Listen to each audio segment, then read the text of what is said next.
What's going on, everyone? Welcome to the Season Gaming Bitcast, episode 308. I am your host, Ainsley Bowden, and we are finally live here, a little bit delayed, because my good friend, my co-host, my partner in crime here, Mr. Tie Guy Travis, was having a new meeting with the Elgato Corporation about how he can invest and become, hopefully, a partner in due time. Travis, how's the meetings with Elgato going? I am currently trying to get them all arrested for war crimes. So it's going really well. I'm excited for that. And if you're from Elgato, I think you're a bad person, and you should feel again. He does not speak for the Bitcast or Season Gaming. If I could. I feel like we need to add like Gandalf saying a wizard arrives precisely when he means to the end of our intro. But it is what it is. Sorry, folks. I was also coming in hot this morning, so we all contributed to this lovely start time of ours today. Yes, this is true. But Travis, you've been traveling this week, my friend. How's everything going? How you doing? It's going good, man. I was expecting to be playing Diablo 4 Vessel of Hatred this week, but I guess that's not starting until Tuesday or something. So yeah, we're just a little delayed on our review schedule. I don't think you're supposed to say that. Man, look, I've got no embargo that I know of yet. I don't have any codes, so what am I under? I thought I was going to be reviewing a game this week and ended up not doing that. So I think they just let it go another week because their base game is so darn good. Maybe is what happened. Could be a reason. Yeah, could be. Yeah, I mean, that's the next review I'm working on. So this week I was just, playing Star Wars and chilling, watching episodes of Clone Wars, as you do. All right, Star Wars video game. Sure. Hell yeah, dude. All right. Hell yeah. All right. Yeah, we'll talk a little more about Outlaws because I want to hear more from you now that you're probably further in it. But Hogue, he's here. He's zoomed out. We've got a full office view now. How are we doing? We are good. Yeah, we've changed a few things in the setup. You can see I didn't have enough time to find a hat this morning, so I hope everybody's okay with that. But yeah, you're going to get a slightly different view as we figure things out here, and eventually probably a camera, a microphone on an arm. It's been a week. I have a follow-up question. Okay. Yes. What is the process of, quote, finding a hat, unquote, look like for you? I have a closet that has a bunch of hats on the back, and I try to pick out one that I think is going to match the theme or what show I'm on. And so, like, Hogue Law is the most common, but I do pick what hat I'm going to grab, and today I didn't. That's the whole process. Very cool. Yes, very cool. We're off and running today, everyone. But yeah, so we are here. It is time to talk about some games. So today we're going to be talking mostly about games, go figure. So we got a lot of things to talk about. Follow-ups on Casting of Frank Stone I want to talk about. We've got Astrobot. We got Star Wars Outlaws. We've got, I'm going to be talking about this game called Anatria, The Last Song. And I'm sure some other games as well. We'll touch on more Fallout from Concord. I don't really want to keep talking about Concord, but a little more info about that. We got 30th anniversary of PlayStation coming up and some special things from them. And then, of course, we'll have Hogue briefly touch on, if he wants to, of course, Nintendo has finally done it, and they are suing Pocket Pair for some aspects of Palworld that I think, based on Hogue's post and my ability to read English in Hogue's post and know nothing further about the law, seems that there may be some confusion around what Pocket Pair is actually being sued for. So we'll touch on that as well. Yeah. But anyway, let's kick us off with getting to the early super chats and, of course, Tide's picks. And we had some early. In fact, Googleman was beat to the punch this morning by our good friend, Mr. Tao. Tao Zochi offers $10 and says, "Sup, Bitcasters. I'm just here to see what out-of-pocket-ish Travis says that will make Hogue and Ains both lose they character and train of thought. Travis is a live wire and a wild boy, LMAO." I think Tal said he was watching you on something else where you went off. I don't know if it was this week or recently. He was commenting about something in our Discord. It couldn't have been this week. I didn't do any shows. What show? Tao, tell me what show I went off in. I'm happy Yeah. to understand. Tal, thank you as always for the support. Appreciate you. Wild Boy, though, I take that title very seriously. I put it on my Wild Boy resume. Travis. Yeah. Wild Boy from the years of 2008 to 2023. Tie Guy Travis is dead. Wild Boy Travis lives on. Right. Wild Boy Travis. Horrifying. That's my OnlyFans username, I think. Oof. Times. Oof. Yeah. Ooh. No, it's beautiful. It's beautiful, Ains. He just reads poetry over there, Ains. Yeah, wild boy. Get wild with poetry. Tal, thank you. It's a lot of Walt Whitman. It's very beautiful, honestly. Googleman. Googleman81. He offers 10 euros and says, was going to play the plucky squire, but melting Tyranids into a bunch of legs and no upper body with my multi-melta got in the way. Fudge brownies. Fudge brownies are good. Yeah, fudge brownies are good. Yeah, Space Marine 2 still out there rocking. Seems to be doing extremely well. We'll probably touch on that as well. I did get a co-op mission in with Mr. Alex, our good friend and SG contributor this week, which was a lot of fun. So we'll touch on that as well. Googleman, thank you, my friend. Vintage Willow with the $20 super chat. Vintage Willow for $20 says, membership gifting doesn't seem to want to work for me today. Frowning face. Emoticon. Yeah. And I said, that is okay, Vintage. You are still amazing and a rock star for the channel. Thank you so much. And as always, appreciate the generosity. So thank you. Yeah, she definitely is. And YouTube's been messing with a lot of their back-end buttons this last couple weeks. They've been doing an update. So if something doesn't work, we apologize. Despite what the FTC says, we don't actually operate the YouTube website. So they make a lot of mistakes. Yeah, they make a lot of mistakes for sure. We won't talk about the algorithm, but yes. Vintage, thank you very much. And Iron Keg, his button seems to work, and that's kind of been the story of YouTube lately. Works for some, doesn't work for others. So gifting 5 season gamer memberships. Our good friend Walt may not be known, our twin brother of Mr. Elu Spook, our lead editor at Season Gaming. So thank you, my friend. Appreciate you. All right. And of course, we've got to get to Tide's picks, which, by the way, Tide, I'm not sure why we did Alice in Wonderland, but I am horrified. This may be the worst I've ever looked. Maybe the worst. No, but you look okay. Hogue looks like freaking Willy Wonka, as always. He's like magical, and I look insane. So I don't know what happened here. Hogue's the Mad Hatter. Very cool. That's just how I look. Ains, I feel like, I don't know how to tell Ains that this is how I feel like he's meant to look. This wasn't AI. This was just his last costume, his last furry meetup, which I feel like you killed it, Ains. I don't think my cheeks have been that rosy a day in my life. Yeah. Hogue, you and I look like we're about to drop a pretty sick grunge album. It's gonna be dope, dude. From the 90s. Yeah, dude. Hell yeah, dude. Meanwhile, why does my picture, like the actual face, look the closest to me yet? That's what's scary. Yeah. I would say all about that photo looks the closest to you. Honestly, AI just found a photo of you. They didn't even do any work. They're like, this was just sitting out there. We didn't have to reshape it at all. So Hogue continues to benefit from AI wanting him to be just the most handsome man on the planet. It's unbelievable. Can't believe what they're doing over here. It's criminal. But I will forgive them this week because although I'm still ginger, I got to glow up too. I'm looking pretty. Yeah, it's pretty good. It's pretty good. You're pretty good. I got the smolder. It's nice. Are you smoldering for Hogue? I mean, I don't know. It kind of looks like it. I see a yaoi novel in the making. Oh boy, Jesus Christ! It's pretty good, dude. Wait, what character am I though? Am I supposed to be the Queen of Hearts, or am I the small king boy? I mean, the Queen of Hearts is a character in Alice in Wonderland. I don't think there's a small king boy of hearts. Isn't there a small king boy? Oh God, I don't know. Man, I apparently am a pretty sick Queen of Hearts.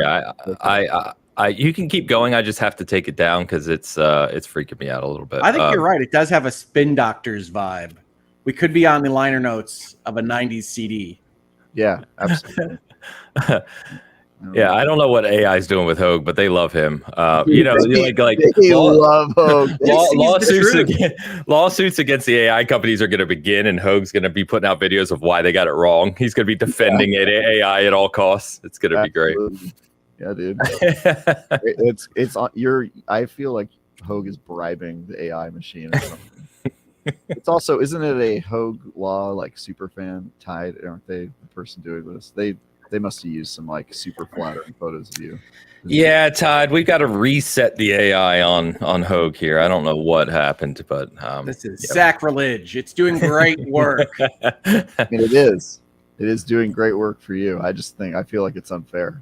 I'm like a goblin. Unfair. Did you see my pick? Dude, that's what you look like. I hate to break it to you, but AI nailed it. Like, that's you. I feel like I just got a glimpse inside your soul for a little bit. I swore those pics were in a private share drive. Google, man, I swear.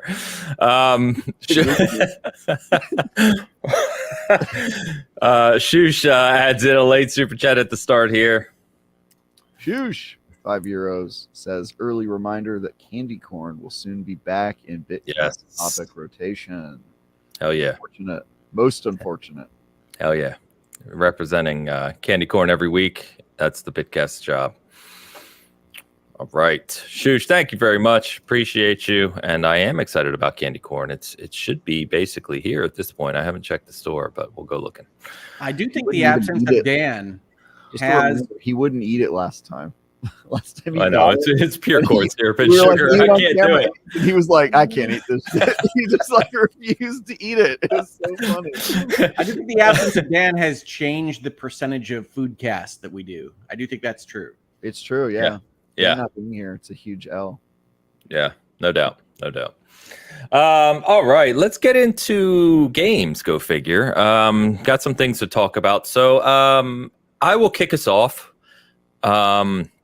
With the casting of Frank Stone, which Hogue touched on last week. So if you missed that or not familiar, it is Supermassive's new kind of interactive horror game. This one takes place in the Dead by Daylight universe, and pretty similar structure to what you've seen in their former games. You kind of walk around what I would describe as barely interactive environments with some clunky controls, and you work through decision making to play through the story. So these games are games I play generally with my wife. She makes the decisions, I control because she doesn't really play games. And we usually have a good laugh just walking through them. So we've actually played it quite a bit. I think we're near the end, chapter 12 or something. I don't know how many chapters there are, but we've gotten through it. The one thing I will say I like about this one, and Hogue, I don't know if you've played it more, so you can comment as well.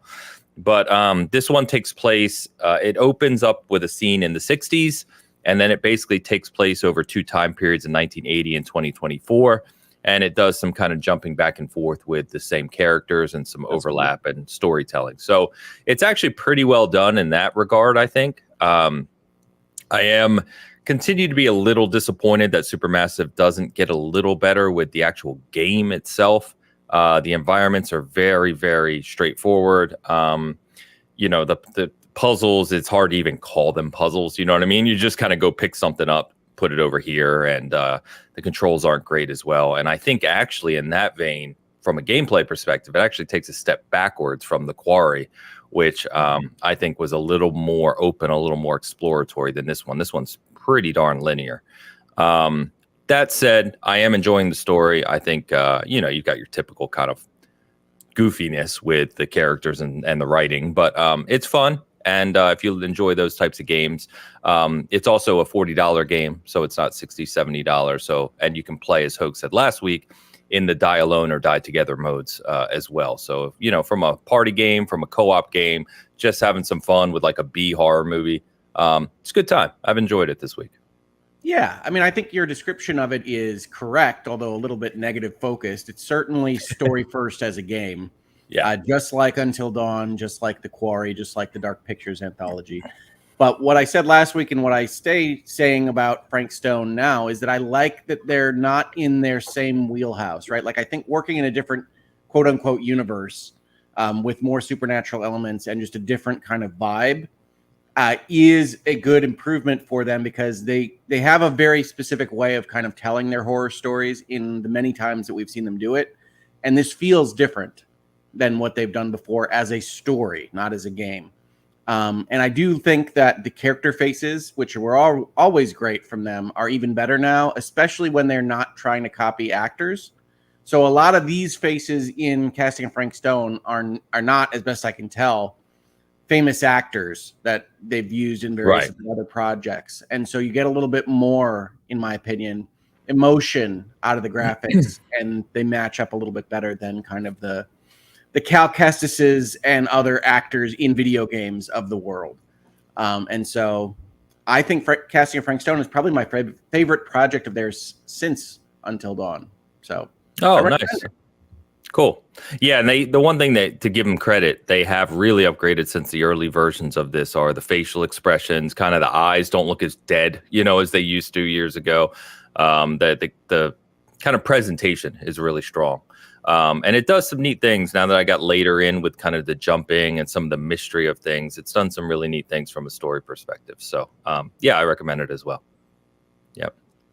So I've got a couple other games to talk about, but we'll kind of circle around here. So someone hit me with a game. Go. Okay. Well, the one I definitely wanted to talk about, especially with this audience and seasoned gaming in general, is a game called UFO 50. Don't know what it is. Have you guys heard of this? No? Nope. So UFO 50 is a game that I think is only available on PC right now. It's a perfect fit for Switch eventually. I don't know whether it'll come to Switch. I played on my Steam Deck. But it is a game in which essentially like a ROM card of an old NES is imagined for 50 new games from the 80s that didn't exist in the 80s, but that all are framed as if they were created in the 80s. Yes. So I saw a preview of this a few months back, and I was super excited about it, and I completely forgot about it. So this is great. Thanks for bringing it up. So please continue. Is it good? Yeah, no, it is really good. I will say that it's 50 different games. They are all full games insofar as like the 8-bit era has a full game, so they aren't like mini games, but they remind me of, I have a little piece of portable hardware that I got because it had a hand crank called the Playdate, who had a business model that they were going to release essentially like 20 tiny games per season. Yes. And this feels a little bit like that. These are bigger games, but they're unusual in that they have the aesthetics and kind of limitations of the 80s games, but they have a lot of design sensibilities of modern games. So they take things like building up a Metroidvania out of what would be like the Ninja Turtles sewer levels and kind of combine those in a way that feels like that could have been the way that things went in the mid 80s, but didn't. And then on top of that, they put little information about like the creators of the games and have what I would describe as a kind of meta universe, alternate reality gaming component of figuring out like how all these things work together and characters that come in sequels and affect each other. But especially when you get into the late 80s, the games are like really, really good. There's a game where you play as like a set of ninja owls that are essentially in one of the old like beat 'em up games. Where you have to like go and fight drug crimes in various cities around the United States with ninja owls.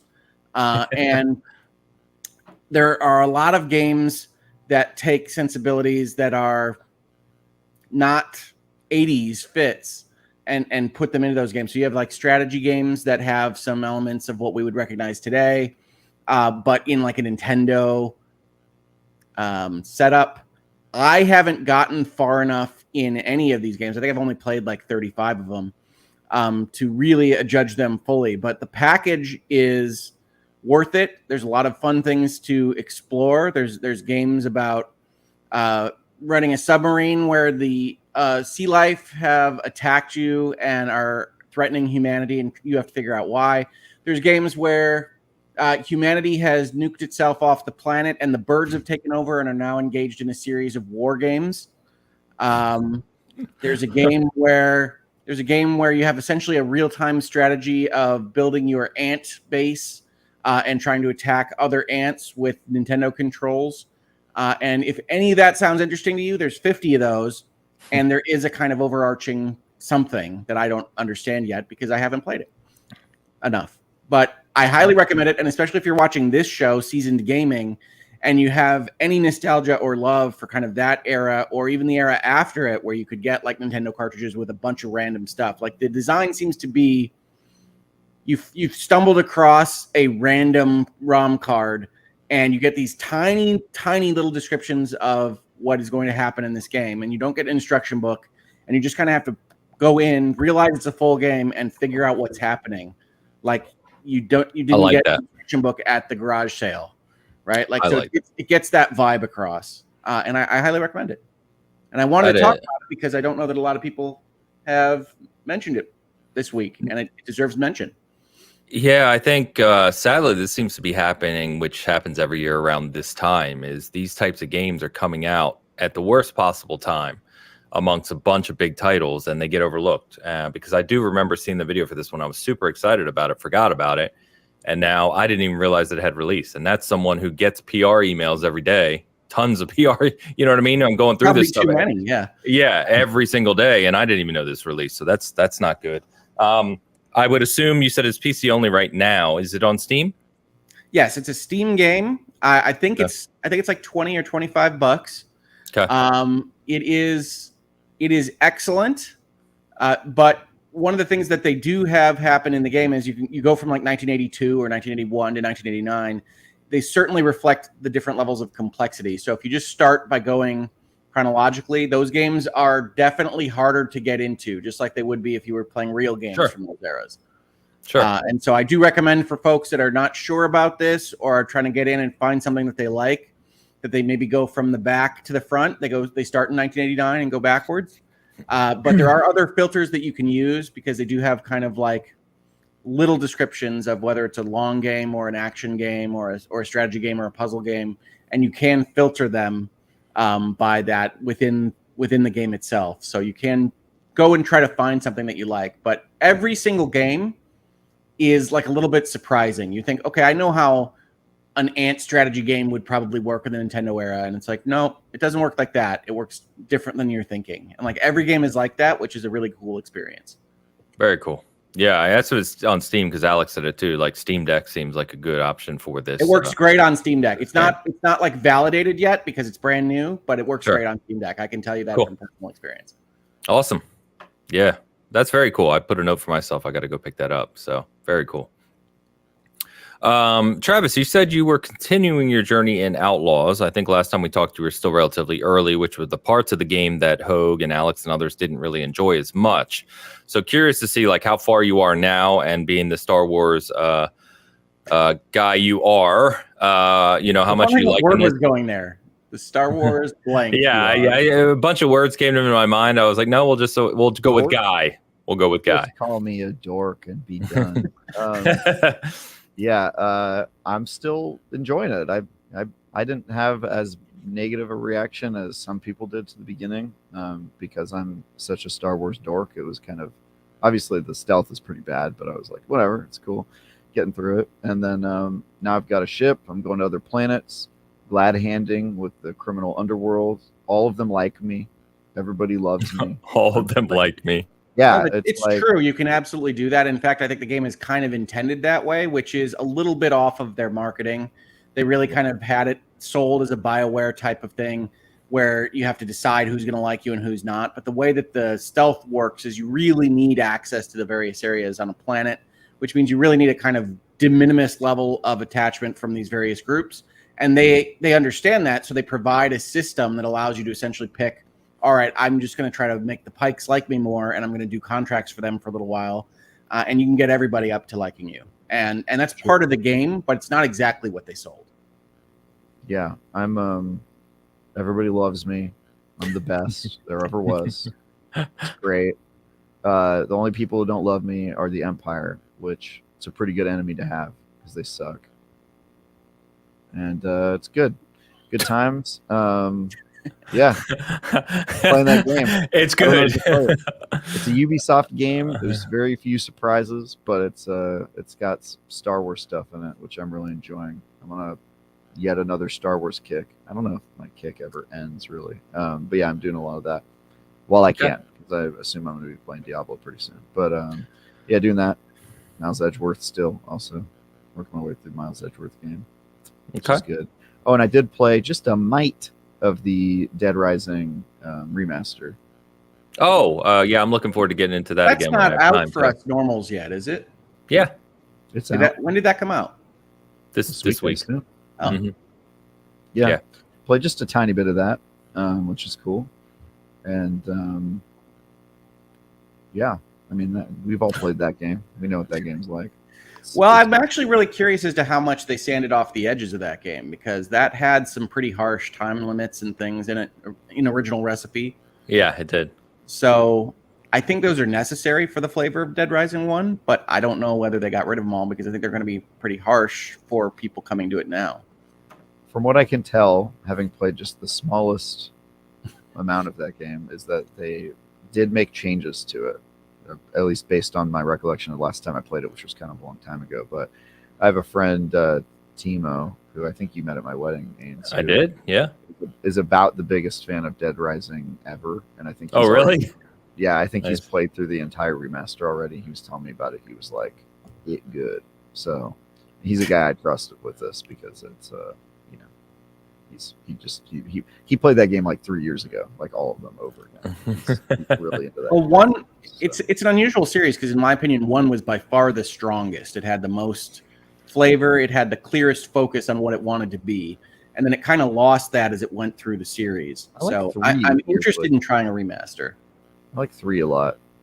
I don't know. That game. Yeah, I think 1 was kind of the most focused, to Hope's point. 3 I had a lot of fun with, because 3, if I remember correctly, I don't remember if it was a launch title, but it was right there at the beginning of the Xbox One generation. And Xbox One, and you like the whole thing was you could make goofy, powerful weapons in the workshop. Yeah. Because my first ever Xbox One clip that I have saved is Dead Rising 3 with my friend. Yeah. Dude, and I don't know. I had a lot of fun with that game. I felt like they got the combat and silliness just right in that game. I played a ton of 3.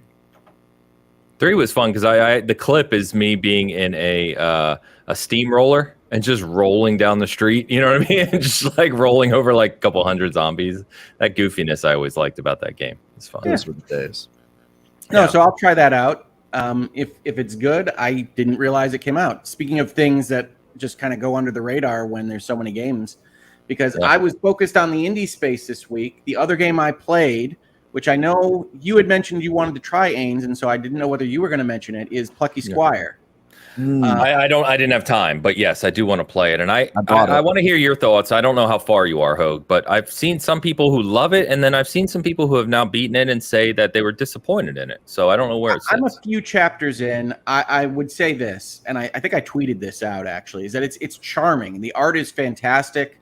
The voice acting is really good. It's got that kind of bedtime story vibe to it.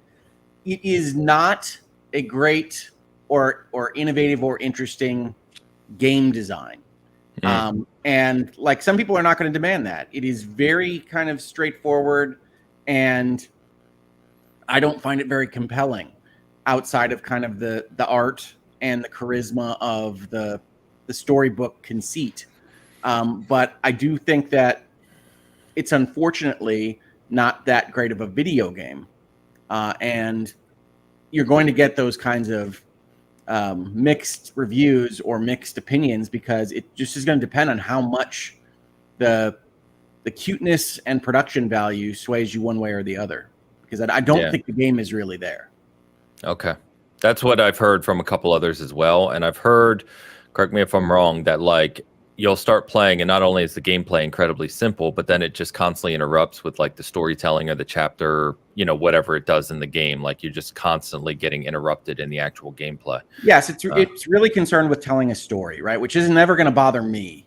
But you have to deliver something of interest when you're running around in the world. And I mean, there are little other design things that I disagree with. I think they made like the real world a little too dark and serious for what is the other half of the game, featuring a storybook world. But those are going to be your mileage may vary type of subjective opinions.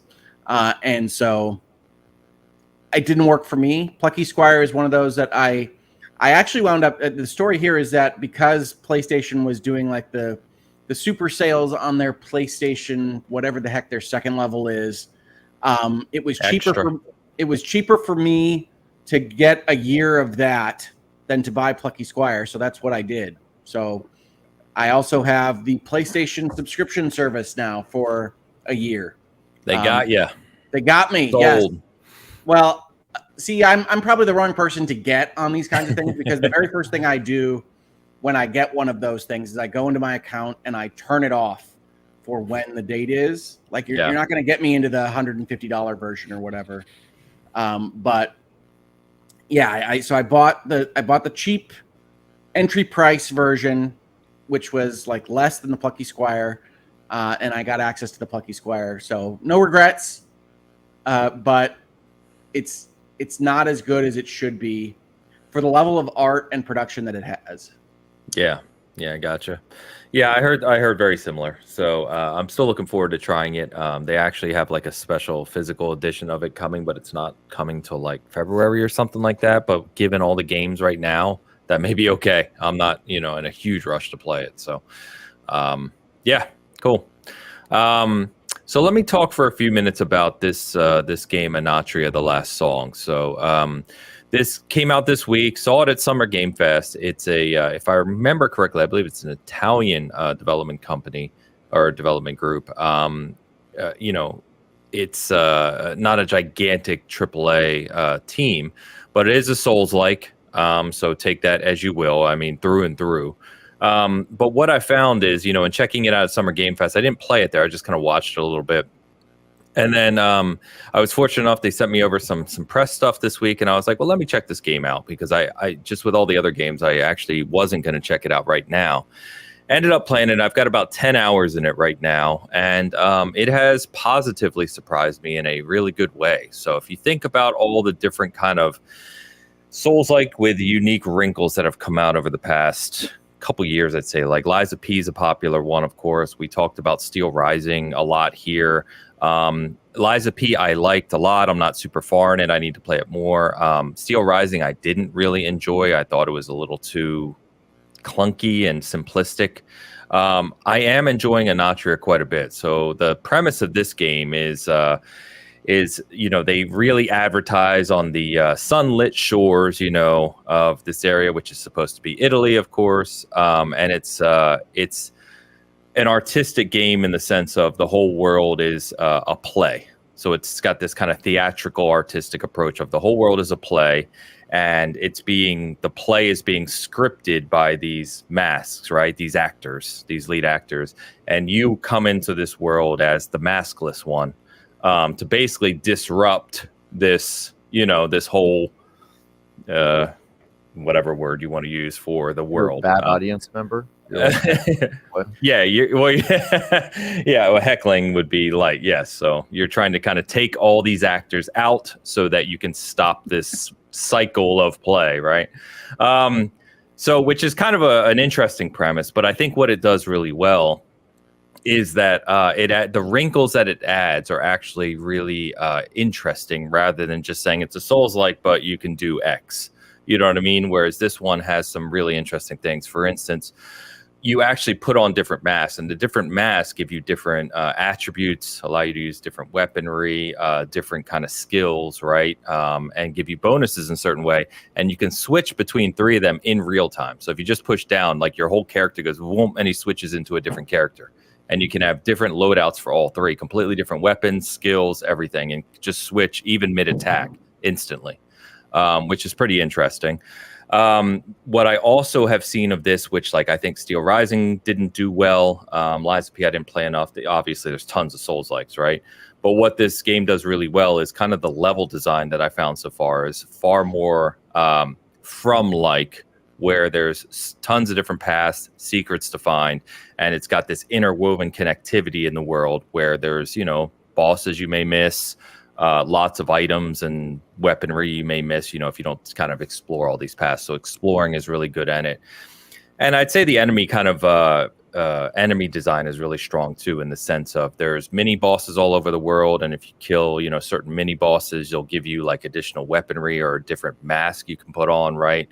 or these different attributes. And, it's really interesting. And there's a lot of customization. You're constantly getting new weapons to experiment with.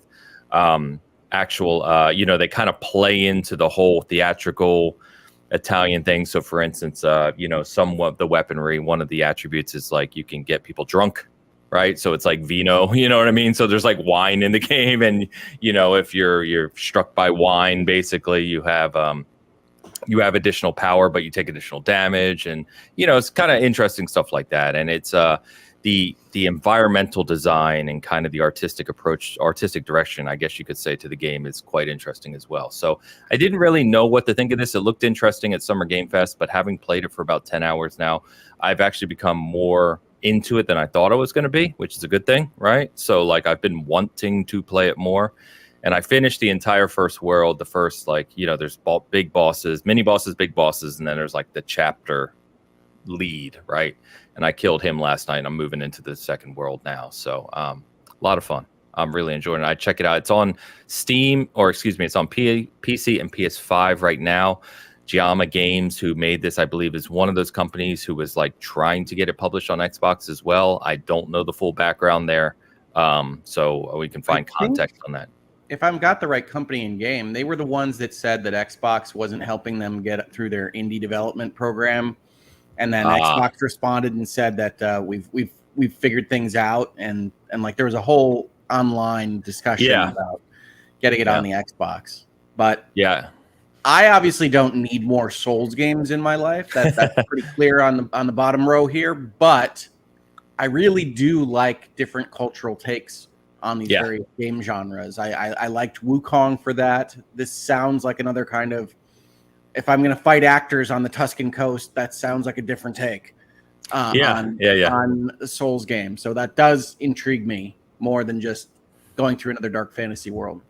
Yeah, it's very bright in areas. Obviously, there's darker areas I've been to so far, but it's very bright, and it's very like, you're going through this city, right? And there's like there's actors. Everyone has a mask, and they're just actors playing along, and they're singing and dancing, and there's some stages where they're performing scenes, and this is just the whole entire culture of the whole environment. And you're the one coming through to disrupt it, and of course they don't want you to disrupt it, and that's kind of the core theme of the game. But it's well done. I'm very surprised. I need to look up more around the team, because it's very clear this was not like a 10-person team. This is there. It's got some depth to it. There's a few polish hiccups right now. There's some frame pacing intermittently that hiccups a bit. Little things like that. But generally speaking, I haven't had any crashes. I haven't had any issues in playing the game. It's been great. Supports ultra wide. Kind of has all the modern support. So if it's not ultra wide, you're playing on your PC? I am playing on PC, yes. I have not played it on PS5, so I can't comment to that addition. I do know they were playing on PS5s at Summer Game Fest, and that was 3 months ago, right? So I assume it's probably in pretty good shape. And they have put out a roadmap, too, for the game, even as a single-player game, where they're talking about, I think, like in the next couple of weeks, there's a big update, and then they're going to have a end-of-year big update, and they're going to continue to tune the game in the coming months. So worth taking a peek at if you like Souls-likes. I'm really enjoying it. So I also don't really need more Souls-likes in my life, to be honest. But I looked at this one, and it just kind of reminded me of Steel Rising and Liza P. There's like lots of games where I'm like wearing a mask and fighting like masked bad guys in a Souls-like, and so I read part of IGN's review for it too, which I think they gave it a 7 out of 10, and I was like, okay, 7 out of 10 Souls-like game sounds like another Souls-like game. So, but it's good to hear you're enjoying it more. Maybe I'll check it out. Yeah. I mean, I'm not far enough to score it, and 7 could very well be a fair score. And looking at Open Critic right now, it's literally sitting at a 70 as we speak. So I mean, it's right in that realm. For me right now, where it sits, I'd be a little higher, but again, I'm early, so I don't know where it goes. I don't know if it drags on. I don't know much. I think I'm maybe about a third. There's either 3 or 4 worlds, I think. So we'll see. But more. I still need to go back and beat Shadow of the Air Tree. I only got through. I think I only got through like half of that expansion, so that's definitely higher on my Souls-like list. Rightfully so. And that's a meaty boy. Shadow is. I think I put 70, 80 hours into Shadow. Meaty Boy, my other Meaty Boy. fans account. Yeah. He's just a wild meaty boy, folks. Wild meaty boy. Anybody who knows me says that about me. So yeah. So I've been wanting to go back to Liza P because, I've heard so many good things. So I need to go back to that one as well. But yeah, I was going to say I'm a little uncomfortable with Liza P and Steel Rising being in the same kind of description of what I'm hearing there, because Liza P is significantly better, I think, than Steel Rising. Yeah, you could tell. Yes, and as I said in my review of both of those games, it is better, but it's also a game where both of them you are in Europe, in part of France/Italy, as a robot fighting other robot Souls-like guy. It's just there's a lot of overlap. Like I played Steel Rising, and then I think I reviewed Liza P like that same year. It was like later. Yeah, it was last year. I was like, dude, this is the same game. Like, whoa, how did these developers, were they on the phone with each other? What happened? But obviously Liza P was way better, like significantly better. Yeah, Steel Rising didn't really do it for me. So I anyway, gave it a 6 or 5. I probably like Steel Rising more than the two of you, but I think Liza P is by far the better game. So yeah, definitely. Cool. Let's see. So didn't get to play too much more Space Marine 2 this week. Space Marine. Still haven't played it. I really want to.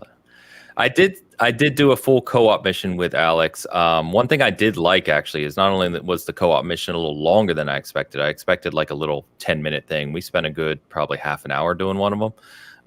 But it was interesting, it was a little more unique. So I think that experience is neat. I like the fact that it's one of those games where you get that core thing. You get the cool campaign, you get the co-op, and you get the PvP. So I'm looking forward to playing it more, but I can't really say too much more about it at this point. And they fit the operations into the story of the single player campaign. I mean, I think if you are at all interested in like the vibe you're getting from the marketing of Space Marine 2, like it delivers in spades on being a Space Marine. So like it is great at doing what it says on the tin. And sometimes you want that out of a game and it just doesn't deliver on the fantasy or whatever it says it's going to give you. And Space Marine 2 is like the opposite. So it's one of my favorite games of the year because it just gives you exactly what it says it's going to give you. What's the tin? It says on the tin is like an old phrase of like does what it says on the box, right? What's the tin though, specifically?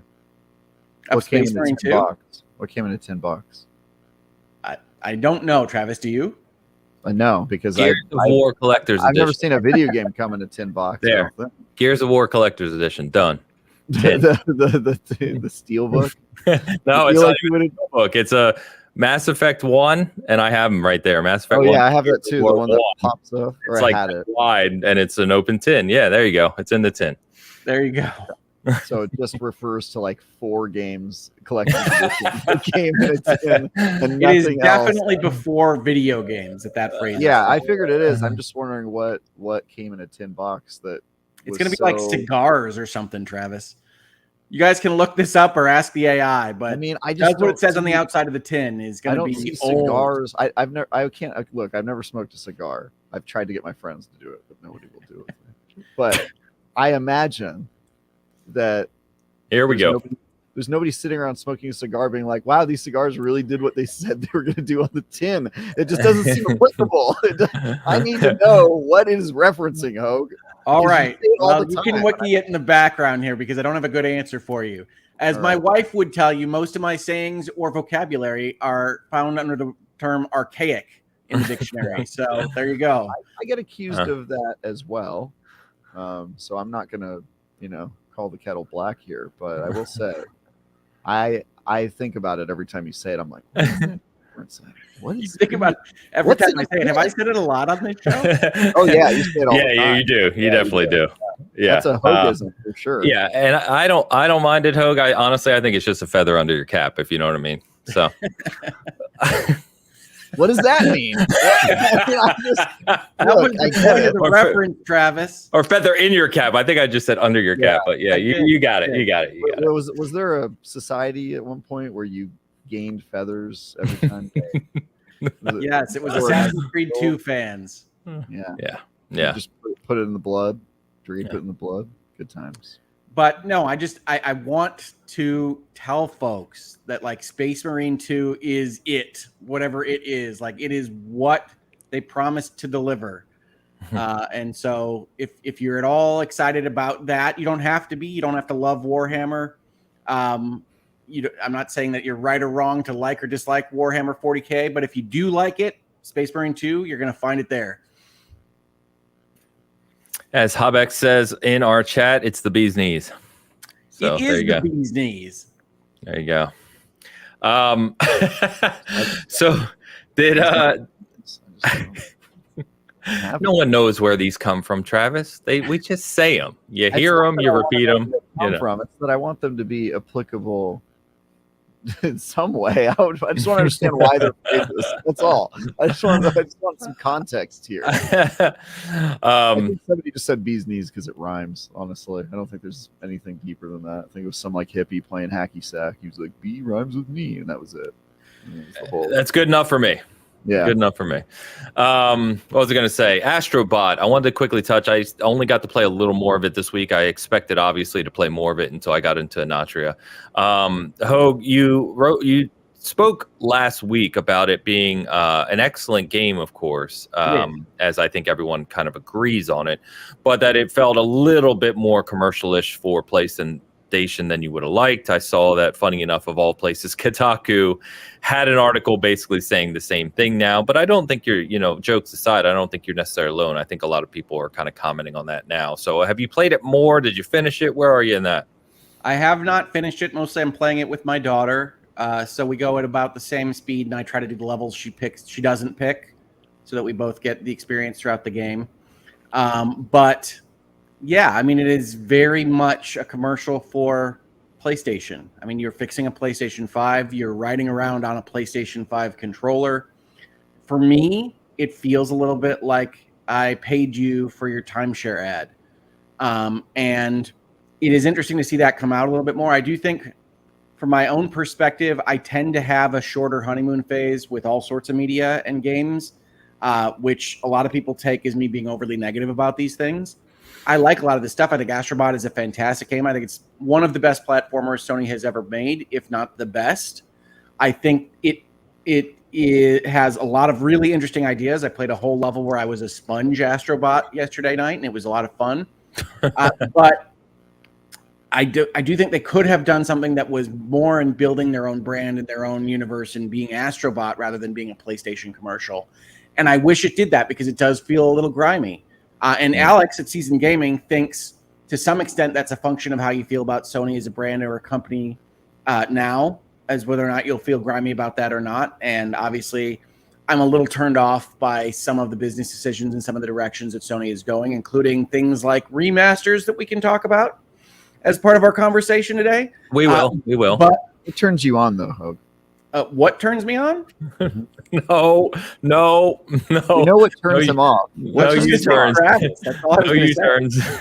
Meaty boy Travis? I just want to. I'm sorry. That phraseology. What turns PlayStation turns me off. All right. Well, what turns you on?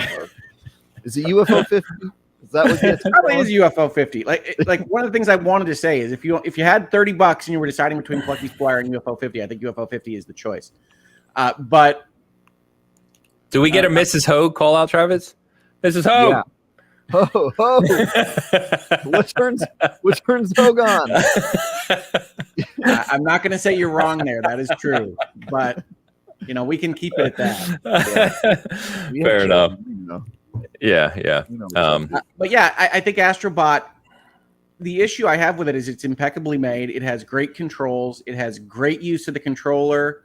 It has great graphics. It has really well done musical arrangements of both popular songs from other games and its own stuff, and it has a lot of like vocalizations of things. There's a funk singing tree. There's a lot of cool stuff in Astrobot that's a lot of fun. It has that party in a box feel that I wanted from them. Asobi is a really gifted developer, but it's in the service of essentially selling you on the PlayStation brand, and like the stuff that they reward you with is, what if we gave you an Astrobot level that played like Uncharted or played like God of War?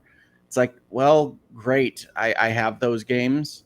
and I just really want to play Astrobot and not God of War Ragnarok. But reasonable minds can differ on that. I don't blame anybody for just saying, hey, this game is awesome, because it plays awesome. It's a lot of fun to enjoy. It just is in the service of selling you on feeling good about the PlayStation brand, and I feel like that's a little bit icky as part of something that I bought for real American dollars. So that's as where I'm at. To fake American dollars. Well, yes, you can have counterfeit money. It's called cryptocurrency. It's fake dollars.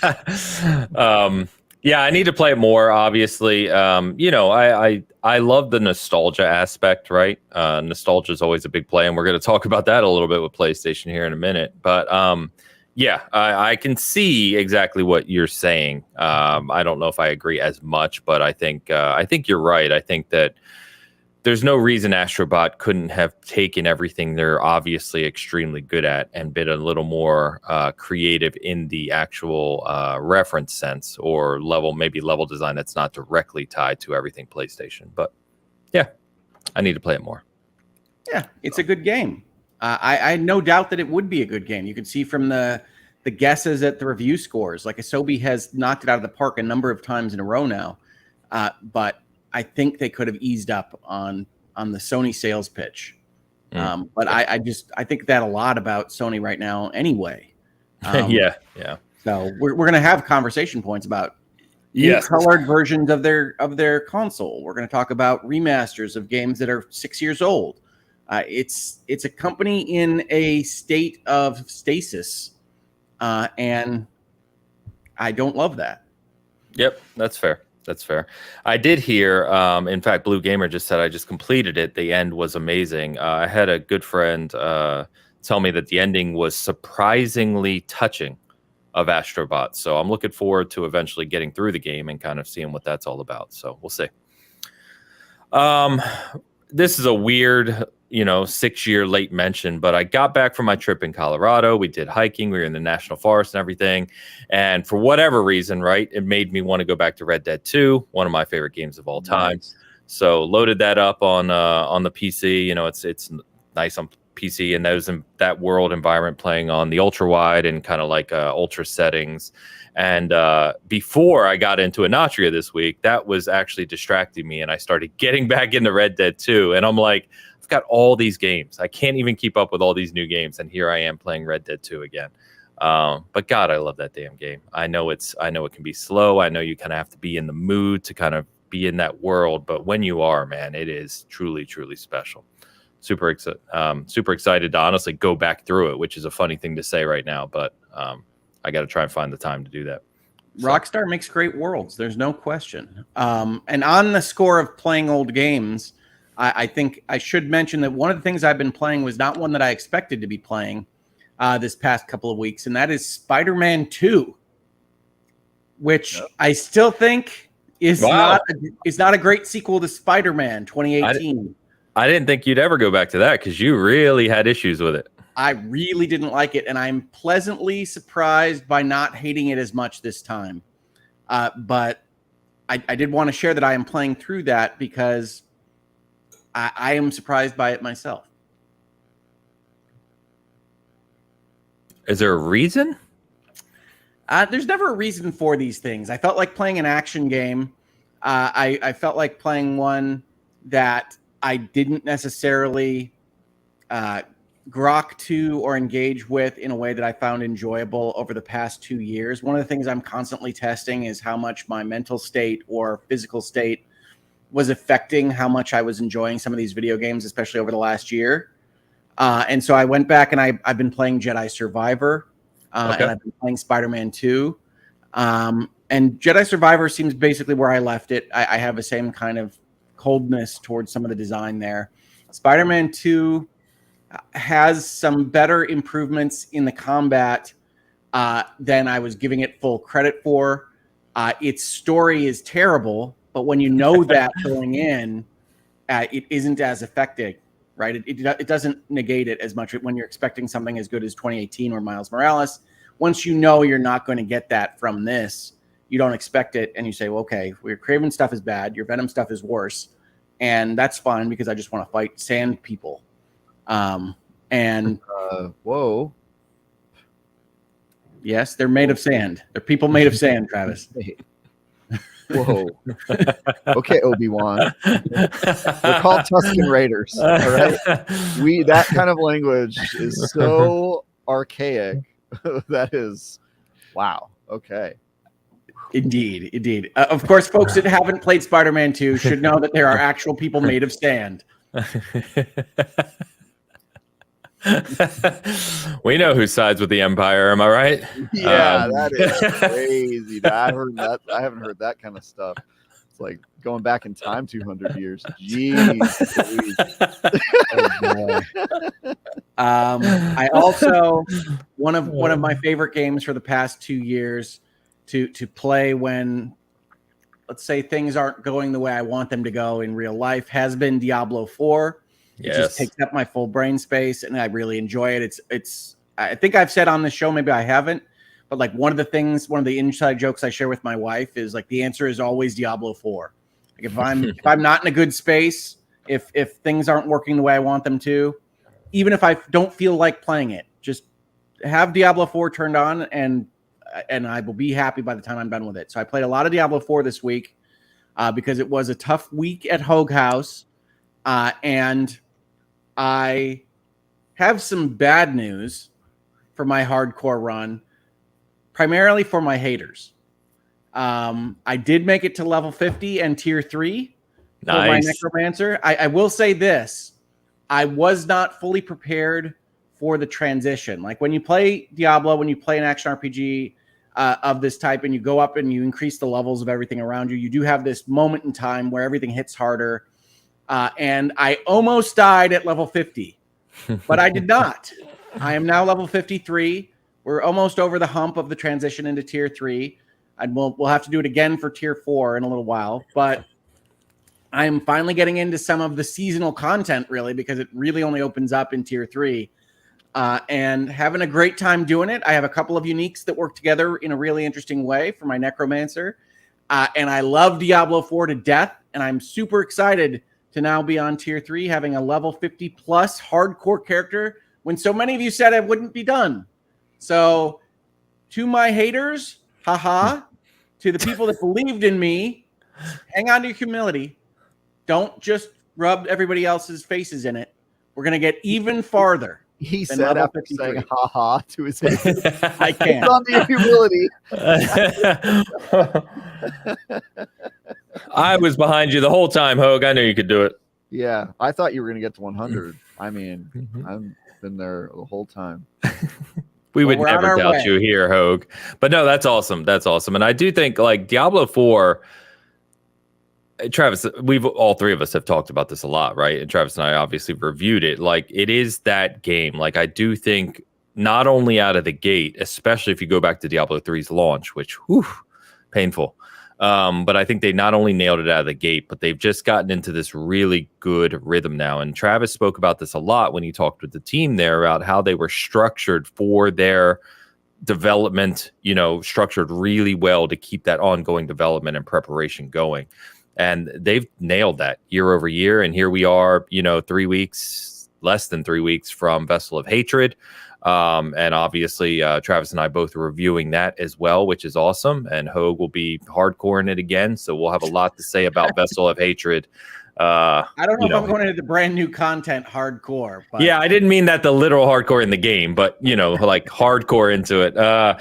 But yeah, I think, we'll have a lot to say about that soon. But they've just really crushed it with that. And I think that they're doing almost a perfect combination of keeping the game fresh and consistent and expanding it while also meeting the wants of the hardcore Diablo community for the most part, right? You never please everyone. That's really hard to do. If you have followed Diablo since the first game, pleasing, kind of getting the casual audience happy while also pleasing the hardcore fans is not easy to do. And I think they're doing a good job of it. And I think Vessel of Hatred looks like it's going to continue that trend. So we'll see. I'm amazed. I by also this did game. play a little Diablo this week to just get my feet wet. Nice expansion. I'm amazed by this game. I think people know that I was happy with it from 1.0, and I was concerned about some of the major changes they were making. And like it's only improved to the point where I look at it and say, well, how did I like it when I had to go do these things with the aspects and the various other things that are clearly improved in the way Diablo 4 plays right now. And that's just amazing to me. But like I've liked it in every version of its iterations. They're not all same. They aren't just increasing numbers. They aren't just moving balance around. They're making major changes to the structure of this game, and it just seems to be getting better. I love Diablo 4 to death. And for the folks in the chat asking about Diablo 4 versus Skull and Bones, they're in the same place in my brain. They are the games that take up all of this intellectual energy and allow you to interact with them while not really diving deep into narrative or story, but still enjoying the build crafting and a lot of complex stuff. So Diablo 4 is probably the game I like more than Skull and Bones, but both are games that I have to be worried about starting because that's all I'll do for the rest of the night. And they're both multiplayer games that Hogue insists on playing alone. Yes. Exclusively. Well, they both have multiplayer components that are not required to interact with. So yes, I play both Diablo 4 and Skull and Bones primarily alone. Skull and Bones has better, like out of necessity, by the way. He's always asking Ains and I to play Diablo with him, and we're like, no. we're kind of busy right now. We got a lot going on. The truth is, my times don't line up very well with the gentleman. The truth is, Ho goes to bed at 8 p.m. Yeah. And I don't start gaming until like 10. So it just doesn't work. Ains and I tell him anyway. We're like, sorry, we're just not on till later. So these time zones are so tricky. We keep seeing achievements pop up when I'm on, though. Like, aren't you? No, that's just it's delayed. The system's delayed. Yeah, I don't know what's going on. I see you guys online and party together. It's funny. Like, I'll be wrapping up for the night and turning everything off, and I will see Tie Guy Travis is online. That's like fantastic. Yeah. Okay. So the only other thing I was going to mention, Xbox has been advertising this game, and I know Hogue, I think you're probably on this panel the most interested in, but is Aura History Untold releases this upcoming week. We will have a full review of up tomorrow, actually, from Don. Mr. Don Lionheart reviewed that for us. So that'll be good. And then this week we got the announcement, and it's a shame Dan's not here, of course, but we're getting Pirate Yakuza in Hawaii. So yeah, RGG Studio. Yeah. Oh, so coming out in February, I believe. Another, funny enough, February game. We started to joke several weeks ago about here they go with February again. But looking pretty cool. RGG has found their spot in like January, February. They like it there. Yeah. Yeah. Did you guys see the quotes that came out this week about how that studio views game development? I thought it was super interesting. I don't think so. Yeah, it was like they were talking about how crazy they find it that every game basically reboots itself with each sequel, where they have to like redevelop the engine and redevelop all the assets, and that they view their game development more like a TV show where they reuse a lot of the same locations and characters and just make like tons of games on top of it. I just thought about that. I was like, that's a good point. Like every game is kind of a reboot of the entire series. Like every sequel. Stop rebuilding your worlds, folks. You can build narratives within assets that you already have. The Yakuza series has proven that. You still have to design stuff. They change their combat, they change their characters, they have new stories, but like they used Kamurocho for how many games? And yes, it's no surprise they're going to use Hawaii now for a few. Yeah, I love that they're like, we already built the Hawaii world, so let's just throw an old character in there and do a pirate game. It's just so silly, and I can't wait to play this one. It's funny because Yakuza game. Come on, it's gonna be great. It's gonna be fun. Awesome. Yeah. I think there's a few developers that have been ahead of the curve in that space. RGG is definitely one of them, right? We talk about From, like if you know From games, they reuse a lot of assets of animations and other things. Even though the world is different, they capitalize on prior development really well, and that's how their cadence of game delivery is faster, right, and more productive. I even think, to a lesser degree, we joke about it a lot of times, or the community does, but Ubisoft does the same thing. You know what I mean? They build out some of those bigger games reusing a lot of different aspects. Whether they reuse the right ones, probably up for discussion, but they do the same thing.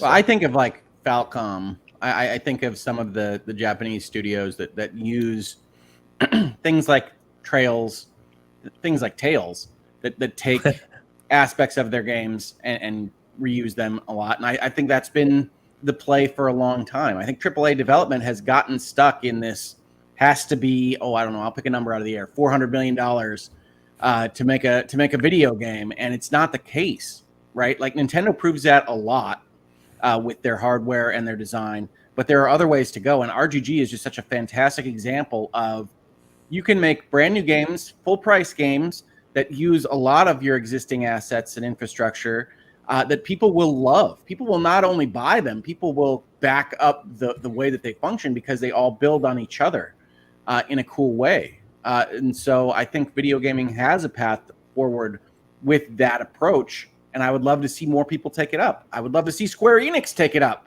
But here we are. Yeah. We have a bunch of cool games coming out soon, right? We got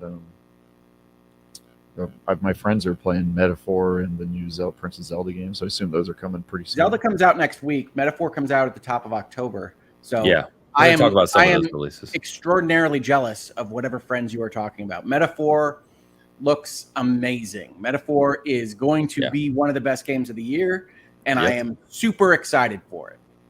Me as well. So some pretty big ones coming soon.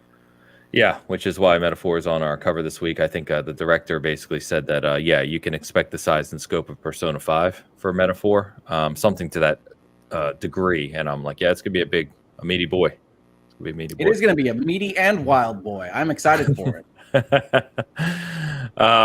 Let's get caught up on a couple super chats here. Travis, if you do us the honors. Let's do it.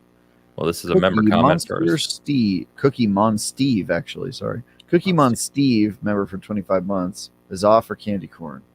Hell yeah. See? Candy corn lovers are here. Candy corn, but I appreciate your membership contribution. He's off for having taste. How about that? All right. Candy corn. Exactly. Nailed it. Thank you, my friend. Random name. Random_name offers $4.99 to write, "Hello, Bitcast, Unicode for missing emoji. The #1 podcast. Dead Rising Deluxe Remastered really found the magic of the original. Everyone who likes the series, check it out." I will. Nice. I didn't realize that it was out. So yeah, I'm definitely getting it. By the way, we didn't mention it. Does anyone know? Is it a full price release or is it a discounted release? Yeah, I used my Xbox reward points to buy it because I did see it was like more expensive than I thought it was going to be. I think it was $60-$70. Okay. All right, I'll check it out. Random name, thank you, my friend. Appreciate you. Fat Boy Horror. Fat Boy Horror offers £5 for More Noon Gents. 40 days until my life is gone. Dragon Age is back with us again. Can't wait. And I want none of that BS about the character stuff. God. Don't know what that means. You know what? We're not really culture warriors here on the Bitcast, so we were not likely to go into that. I do upset about character designs again. It's not designs; it's the character creator. But we don't need to go into it at all. Trust me. Oh, fun! It's exactly what you expect, Travis. You don't even need to spend a minute on it. Yeah, we're good. I will say that the previews, and I don't love previews. Period. Like from IGN, from GameSpot, from anybody. Because they just tend to be they tend to take the positive tack. We've heard Travis talk about them. Like that's the idea, is to take the positive tack and then let things play out how they're going to play out. So I don't give them a lot of weight, but they were so effusive this week that it did feel to me a little bit disingenuous. So again, that might be coming from where I'm at mentally or with my feelings on the Dragon Age brand or Electronic Arts. But I'm going to still have to wait to see it actually in play before I get excited about Dragon Age Veilguard. Sounds good. Yeah, I'm definitely excited for it. I'm definitely in on it. Don, who writes with SG now, he's like a Dragon Age diehard. So a lot of Dragon Age talk in our Discord and about the series. And the stuff this week looked really good. I agree though, Hogue. Like I'm not saying BioWare is back, for lack of a better phrase, until I play all the way through this game and see what it actually is. But the previews do look really strong. So it is. Yeah. They were so positive. Yeah. That it trips my caution light. Why would it trip your caution light if people were excited about it? Because I mentioned before, it leads to a level of feeling disingenuous. I mean, Good comment. I don't know why a person previewing a game would be disingenuous about how they're feeling. I think it depends who it is. I don't know about you guys, but for me, I can see outlets, but then, if there's people, either individual creators or certain people I know in the gaming coverage space, I'll trust over other people. That's just me. Yeah, Travis, you hate YouTubers.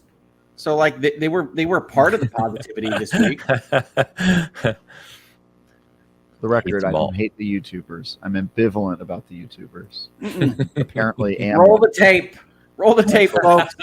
Travis has multiple times said YouTubing is the end of. I think Hogue has you on the receipts there for sure. I mean, I've probably said some stuff about specific YouTubers, or that I don't care about YouTubers, or I prefer traditional media outlets myself because I work for one. But it's just if you're a YouTuber, I'm going to need to see some real stuff from Dragon Age before I say this is great. It's totally fine to be skeptical. I'm just saying, when people are excited, usually believe them, unless you have reason to believe they're being. I don't believe that they're trying to be disingenuous. I think you can be disingenuous for yourself, right? I mean, like we've had conversations where people have been talking up Anthem, for instance, on this very show, and I think that's just not being honest with yourself about whether a game works or not. And there's certainly a lot of history with Dragon Age, and people want it to be back. They want BioWare to be good. I want BioWare to be good. So I think that when you get that level of positivity, it just rings false to me. And so we'll see how it goes. But like October already has Metaphor. November has like the new Mario Brothers RPG and Dragon Quest 3, right? The HG2D game. So like Dragon Age is like 5th on my RPG list or something like that. I will say, so I'll put this context behind previews and like what they mean and what they're supposed to do. Is they're not reviews, and so typically if you're following any sort of like style guide on how to write a preview, it's that you save your venom for the final review, and you try not to say anything definitive about a game, especially if it's negative, it's trending negative. And so when I'm doing a preview, typically I try to find like one thing about the game, the best thing, the most unique thing that it's trying to do, and I just focus in on that, and I talk about what the potential of the game could be if it nails that thing, right? If that special thing that it's doing, I focus on that, because even if you play a game in preview and you don't really like it, you can mention like some of your worries about it. But I think that if you're being like definitively negative against it, you're sort of judging a game that's still in development, especially if you're playing it like super early, like I did. What's that game called? Oh no, why am I forgetting it? The game that it's getting a sequel that's coming to early access. Greedfall. Oh, yes. I knew you'd get that. Thank you. Greedfall. I don't know why I forgot the name. Greedfall 2 was like super buggy when I played it, but I assumed the bugs and stuff are going to work themselves out. And so the thing I talked about in that preview was, hey, they're going back to the old Dragon Age Origins game style and fighting. They're completely changing the combat system. And if they nail that, here's what, I think could be cool about it. So you do tend to put some of your qualms or concerns to the side because you sort of have to, because it's an unfinished game and you just I get that, but I find the class of writing that is previews to be fundamentally unuseful, right? I get that. I'm not saying you're writing them wrong. I'm not saying that that's a bad idea. I'm saying that they are not terribly useful to me. I don't spend my time reading them. It depends what you're trying to get out of them. If you're trying to get out of them a critical opinion of whether you should play the game or not, then yeah, they're for sure useful. But I think the reason previews can be useful, or that I like reading them or watching them or whatever, is because when a game is in development, it's interesting to me to find out like what are they aiming for, or what is something about this game that it could make it special, And so when you talk about like a preview I did last year of like the alters, right? Where there's a whole bunch of alternate forms of a guy. It's like, all right, well, I don't know if that game's going to be good. When I previewed it, it was like a year and a half away from being released, maybe more. And so I don't know if it's going to be good, but I can tell you, here's the idea and concept they're going for, and here's why I have some interest in that game. And if you don't do previews, then you sort of don't know which games to keep on your radar, or to, you know, maybe think about playing and buying at some point, and that sort of thing. So I think it has use for that. But yeah, certainly if you're like, hey, look, I know Dragon Age Veilguard's going to come out, I just want to know if it's good or not, then yeah, you probably shouldn't read previews. I don't think people previewing games even know if a game is going to be good or not. They just know that the version that they played had this stuff that maybe has potential, had this stuff that they're a little worried about, and that sort of thing. But yeah, I think some people get a little confused about the difference between previews and reviews, because they'll comment on, hey, the previews all seemed like they were really positive, and then the review was negative. And it's like, well, yeah, I'm not going to go hard on a game that isn't completed yet. That's crazy. But I will say, here's the things that I think it could do well if it nails it, and here's the stuff I'm a little worried about, and then just leave it at that, right? So hopefully you're going in with that mindset in a preview. But I did just want to take this opportunity to state kind of what the difference is. Somebody, Plague Injected, asks, Travis, would trashing a game in preview violate embargoes or anything like that? No. You absolutely can trash a game that you previewed. There's no outlet worth its salt would. I gotta believe IGN wouldn't sign an embargo that said you can't say anything negative. Yeah, we would never sign an embargo that tried to control how we talk about a game. But just as a best practice, it just doesn't really make sense to go crazy hard on that. A lot of stuff you're trashing could be fixed, right? You don't know. You don't know until I try to save that sort of judgment until they're actually asking players to pay for their game. If they're asking for your money, then it's time for somebody to say, okay, well, here's the stuff I think maybe you should be aware of that would not make it worth your money. But yeah, I mean, I think people sometimes look at previews and expect that level of judgment. So I just want to take that time to say, you probably shouldn't look at previews that way. Yeah. No, agreed. By the way, your mic went a little weird briefly there, Travis. It fixed itself. Don't touch anything. Right when you were talking about what you're not allowed to, that you never agreed to not say. So here's what we can't say. Yeah. Elgato always, bro. Yeah, they can't silence me. They suck. But no, I completely agree on the preview aspect, because I think, Travis, the quickest, easiest way to think about previews is the game's not finished. And so any person previewing it, you can't be overly critical, because you don't know what the finished product is going to be yet. You don't know what they're going to address. You don't know what they're going to fix. You don't know what they're going to change, in theory, right? So for me personally, and I'm sure you guys are like this, and much of our audience here, I've been playing games a very long time. I know the games I like. I know my habits. I know all these aspects. And covering games, you start to get a real good sense of how a game is probably going to shape up. You know the developers, you know the timelines, you know what to look for, all these different things. So generally speaking, for me, I don't care much about previews, because I can look at a game, say, yeah, that game interests me, and I know really kind of have a good expectation of what to expect. Unless it's some indie company we've never seen before, there's obviously exceptions to that rule. But something like Dragon Age, I've seen enough now where it's like, yeah, I'm going to be interested in that game. Previews aren't going to do anything for me. They're not going to sway me either way. And then I'll just see how good the game is when it comes out. So, all right. So we got caught up on that. Let's talk a little bit about the PlayStation universe for a second. So, Hogue kind of, what we know of it anyway. So Hogue kind of referenced a couple topics, interesting topics. I wish we were talking about different things, to be honest with you. But they announced this week, 30th anniversary of PlayStation. They're celebrating, and of course that goes back to the 1994 launch in Japan of the PlayStation 1. Or original PlayStation. So they announced these 30th anniversary PlayStation kind of consoles, controllers, bundles, etc. So launching on November 21st, which I found funny looking it up this morning, because that's 2 weeks after the Pro essentially launches initially. We're getting a 30th anniversary edition of the PlayStation 5 Slim, PlayStation 5 Pro, the DualSense, and the DualSense Edge. And there's various things you can order from PlayStation Direct when these go live for order this week, I believe on the 26th, which is Thursday. I think the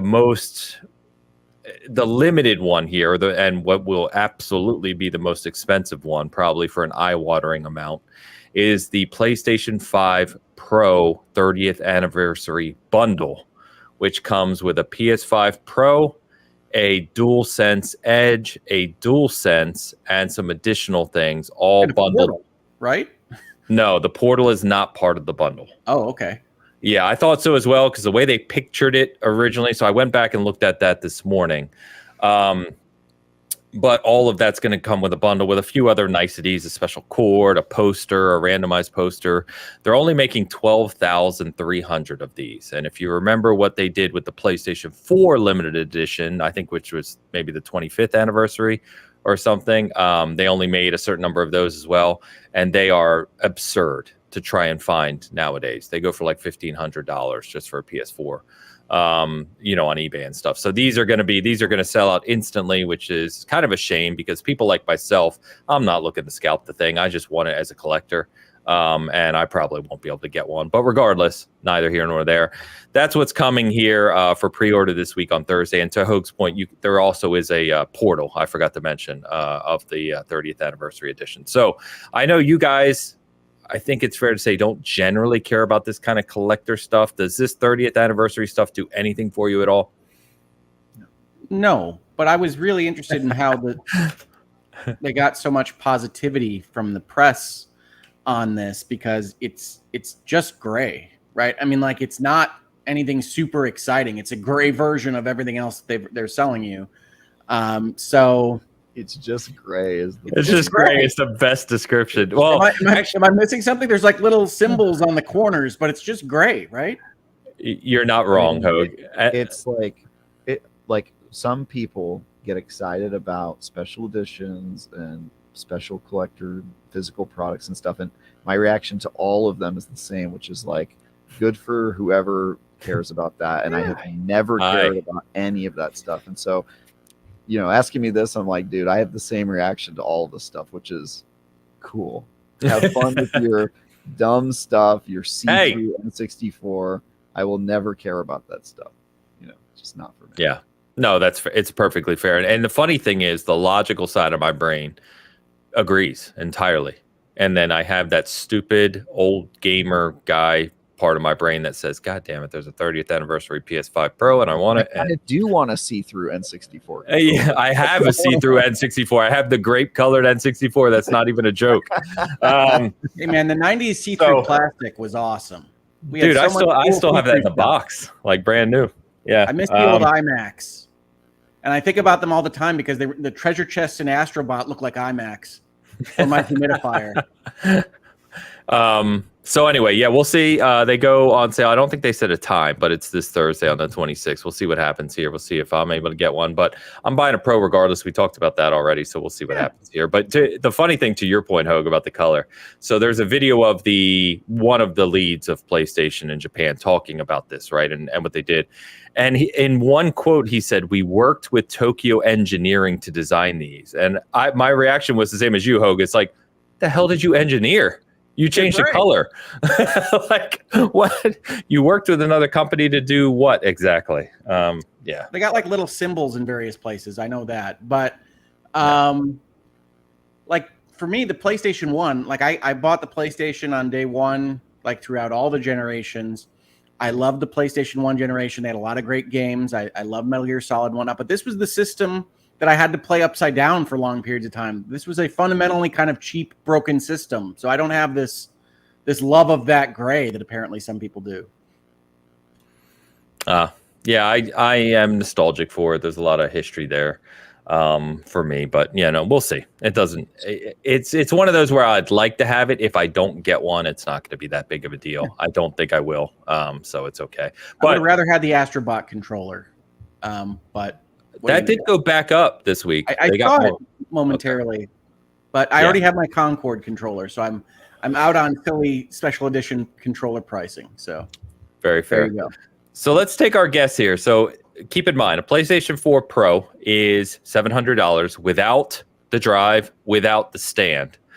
This bundle, and this is what's really fun. The one thing I forgot to mention with the bundle too is it comes with a disk drive cover, not the disk drive. It comes with a disk drive cover so that if you put the disk drive on the Pro, you can match the gray rather than the disk drive being white. What's with the nickel and diming from Sony? Like, honest to God, why would you not include a disk drive? So I don't know if it's nickel and diming. I think they're just trying to appease the people who still care about disk drives, which has got to be a minority of the people who play. Yeah, no, the cover's a good idea, but you just include the disk drive. Oh, include the cover if you're buying a. No, they are including the cover. They're not including the drive. Correct. Oh well, yeah. I mean the drive would add extra cost to the most people who don't care about the disk drive, right? So yeah, I don't think you should. The cover's already doing that. You just don't have the drive. So you think they should sell a separate special edition cover and disk drive for the people who want it? Well, I mean, I think that the bundle is dumb with the cover for a thing they're not including in the bundle. I think the disk drive is dumb. I get that they're trying to do it, but like it's such a niche these days. I do have a question. Are they this is including correct. the normal cover? So if you don't get a disk drive, you get a cover you can't use. I mean, you can use it for something else. Go wild, dude. Okay, so let's be super clear. So you get the 30th anniversary PlayStation 5 Pro, the gray, right? You get the DualSense normal in the 30th, all of its 30th anniversary. The DualSense Edge with its case, and the case is gray with the old logo on it, right? Then it gets a new gray vertical stand. That's not a joke. I can't make this stuff up. So it comes with the vertical stand that the normal PS5 Pro you have to pay $30 for. And you get a few other bonuses. You get these cords and stuff, but then you get the cover, like I said, the plastic cover in the gray to match if you've bought the $80 disk drive for the Pro or Slim. Correct. I'll be honest, that sounds like the right solution to me, because I think including the disk drive with all of these would make it more expensive for the people who do not want it. But at least this way you get a cover. So if you are one of the sickos who wants a disk drive, you can have this cover to make it match. Cool. Yeah, I got to tell you, the Venn diagram of sickos that want this package and want a hard drive is going to be a single circle.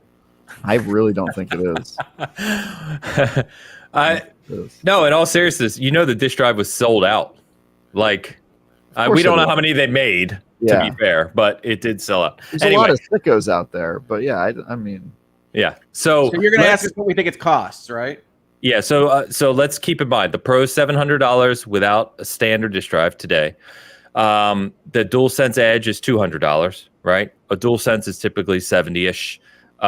Extra branding, 30th anniversary, and a poster with the stand. So what do you think this bundle is going to be priced at? I got a number for you. It's going to be $19.94. You think it's going to be that high? Yes. If it's that high, I will lose my S. Wait, 1994 the year? Were you making a joke, or you think it's going to be $1,900?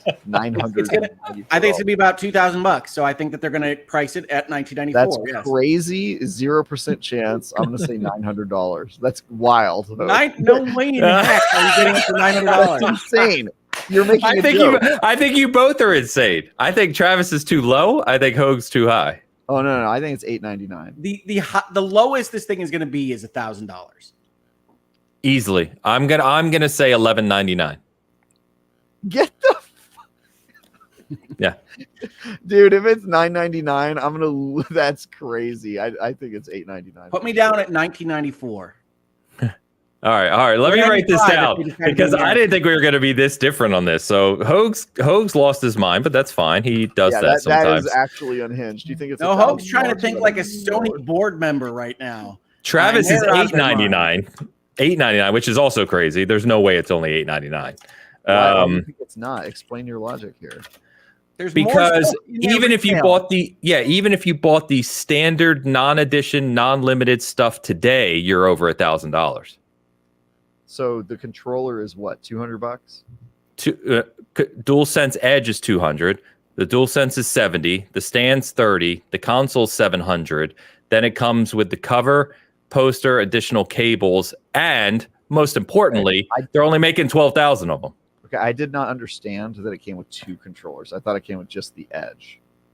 But still, that the is normal an error. controller is the least of the thing. So yeah, but it's an extra. I was thinking they got to have a discount for. Jesus, dude. they have to have a discount for what? No, they're not going to discount any of this. This is They're going to not be discounting anything. This is a margin play. They're going to charge you for that gray, and you're going to like it. Yeah, I think it probably will be $9.99. Okay, he's going up. See, I still say $11.99. I'm saying $11.99. 2 controllers. That's going to be a pricey meatball. Okay, so we got 1,000, 1,200, and nearly 2,000. I still think you're kidding. I think 11. I think $11.99. Yeah. Wow. Okay, I'm gonna go with $9.99. I think it's gonna. They got to keep it under 1,000. That would be. Great. If I'm being more realistic, it would be $1,099. I think 1,100. But this is PlayStation, and I'm kind of on Hoag's sense of they've gotten crazy the past 2 years or so with this stuff. So I could see $11.99 because it will sell out at $11.99 in less than 5 minutes. Promise you. Mark my words. Yeah, of course, because they're so few, and the scalpers are probably going to buy them and try to sell them. Yeah, like I said, I haven't looked recently, but I'm pretty sure, like on the aftermarket, if you try to go get this, is just a PlayStation 4, a normal PS4, not a Pro PS4 that's gray. They go for like $1,500. So yeah, there's weirdos out there. What are the stakes here on these predictions? Winner gets pizza from the losers. I don't know. What are we doing? Pizza? How am I delivering? You guys will deliver pizza to my house, or I deliver pizza to your house. How about that? The person who's the most off has to deliver pizza to the person who is closest. Deliver it. Not deliver it personally.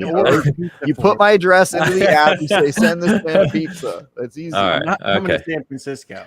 Okay, let's do this. Closest up or down. Again, it doesn't have. There's no over here. Closest up or down.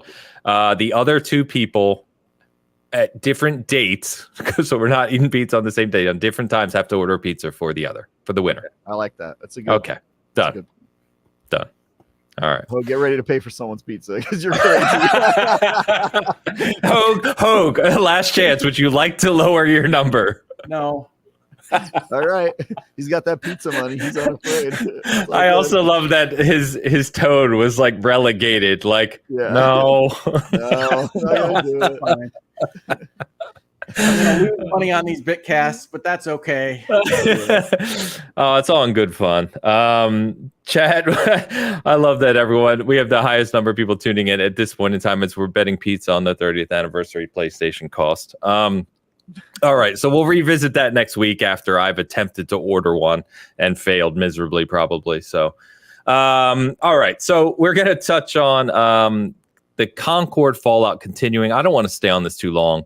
The reason this elevated this week again is that, one, the game director, Ryan Ellis, stepped down. So he basically, removed himself from the role in I guess, hopes that, Firewalk, we're making assumptions, or I'm making assumptions, but Firewalk still hasn't really, at least PlayStation hasn't publicly said what is going to happen with Firewalk, if anything. Don't know if they're going to continue on Concord, if they're just scrapping it and moving on to other support projects, who knows. But that happened this week. And then, of course, Colin Moriarty on their show over at Last Stand basically said that they spoke to people in the development studio at Firewalk and some of the leadership at PlayStation and basically came up with a number of $400 million that this game supposedly cost over the course of its entire tenure in development. Now, meanwhile, once that came out a few days ago, there's other people who are, kind of know things about PlayStation and talk to people and say that number is way too high. It's only, and I use the word only in huge air quotes here, only somewhere in the ballpark of 150 to 200 million that was spent in making Concord. So who knows? I personally don't even care. Like, I don't know why this is that big of a topic. I do think it's interesting in the sense of, I think, as we talked about a few weeks ago, I can't think of a bigger flop in gaming history. I was racking my brain to come up with one, because you think of the ones that for decades people talked about. Daikatana Too Human, these games decades ago that were huge, big marketed budget, big names attached and failed. This one is massive.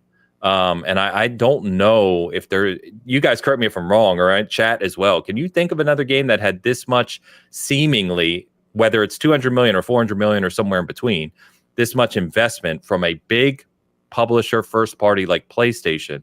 You're that gonna just hate my answer, Ains. Go for it. It's Anthem. Anthem. Yeah, that was mine as well. I was thinking about this. I don't think Anthem's as big. I think probably adjusted for. You can still buy Anthem. I know, but their manifesto was like, this is going to be the next biggest thing, and it was supposed to deliver all these crazy. Yeah, but we hear that we hear that. Yeah, but the thing about Concord is that I don't think there was any hype behind it. I don't think at any point were there like these huge expectations and then it just fell down. So I think, but I agree with you. But expectations are one thing from the community, but they don't matter. We're talking about first party spend versus actual production. I mean, you're talking about a game that went from hundreds of millions of dollars in years of development from an acquired studio. Yeah, last year, acquired studio for this IP, right? Because PlayStation said specifically they acquired Firewalk and they are working on a very exciting new multiplayer IP. They acquired it for the studio. It's not even playable 2 weeks after release. Well, then I think something like Brute Force, Fable. Yeah, Brute Force was pretty bad. Fable, I don't know if it flopped. I think it did sell well. And I think Anthem sold well too. I think it just didn't do well because people were like, yeah, I mean, Anthem died. We joke all the time. I love Anthem, but we joke, obviously that was a big miss. But on this level, this is the biggest, like, it shut down faster than I think I've seen any game do. Although I think there was a live service game last year I wrote about that shut down in like 3 or 4 days. So there might be an actual even worse one. But yeah, like 2 weeks at this level of budget. And then, so Ains, I'm sort of like you in the like. And remember, I'm sorry, Joe, I don't mean to keep interrupting you, but just to add to that, they refunded it. So it's not like they even made money on this game. Yeah. No, yeah. So I'm like you, where normally I just don't care about the stuff. I don't care how businesses are doing. I just want to know if your game is good or not, and I'll talk about that. But I think the thing that is interesting is some of the quotes that came out of this about like PlayStation thinking of this as the future of their company, and like this being their Star Wars or what have you. If that was legit, if that's legit reporting, and I've not looked into this, I was out of town this week. If that's legit reporting, then that is important because it shows how PlayStation's thinking and it shows how badly they missed the mark there. So yeah, I think this is.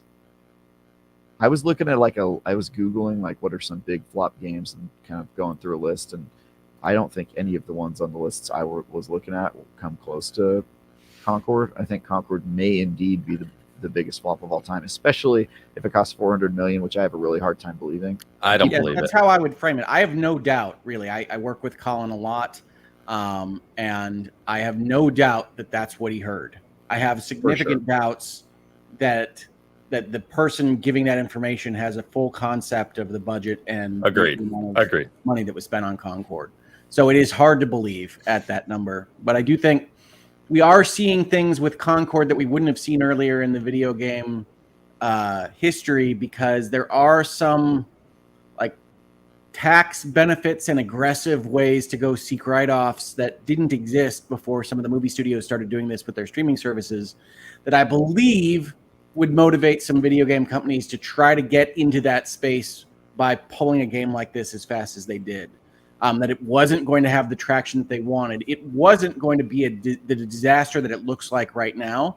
But if they can go get a huge amount of budget expense written off from their profit line, I think they might go and try to do it there. So we're seeing business and tax implications meet success rate on games. I am biased on this, right? I think Concord was a good game. I understand why they thought it might be successful. They got hit by some stuff that I don't think they were anticipating, certainly 8 years ago, but even as late as 2 or 3 years ago, vis-a-vis cultural expectations of games and whatnot that you're seeing even with Dragon Age Veilguard, which we don't have to talk about. But like you're seeing forces in social media and games culture coming out against various aspects of games that you would not have anticipated if you were running the business a very short time ago. And so I think that this is a business play as much as anything else. So yeah, I think it's probably the biggest flop in game history, but it's also a very unique situation for a game that is largely a successful product, right? It runs, it had matchmaking that worked, the net code worked. You don't have to like the characters, you don't have to like the game. I loved it. But it was a functional product that had a lot background information put into it. People didn't connect with it for whatever reason. Sony missed the boat on that. Whether that's Jim or Herman, I couldn't tell you. But there are reasons that they pull it and refund it that don't 100% equate with this game as a failure. Well, yeah. I think it's pretty strongly a failure. But yeah, the pulling it, to me, initially struck me as like they want to relaunch this thing. And they don't want it to languish and the news cycle to keep hitting how low the player base is and like all this other stuff, because I'm sure it was about to get a lot worse. So I viewed it as like all right, let's try this again later type move. Now I'm not so sure. 100% with you. Yeah, and the bigger that number really is, whatever it is, whether it's 400 or 300, the bigger end of that, the more likely we never see it again.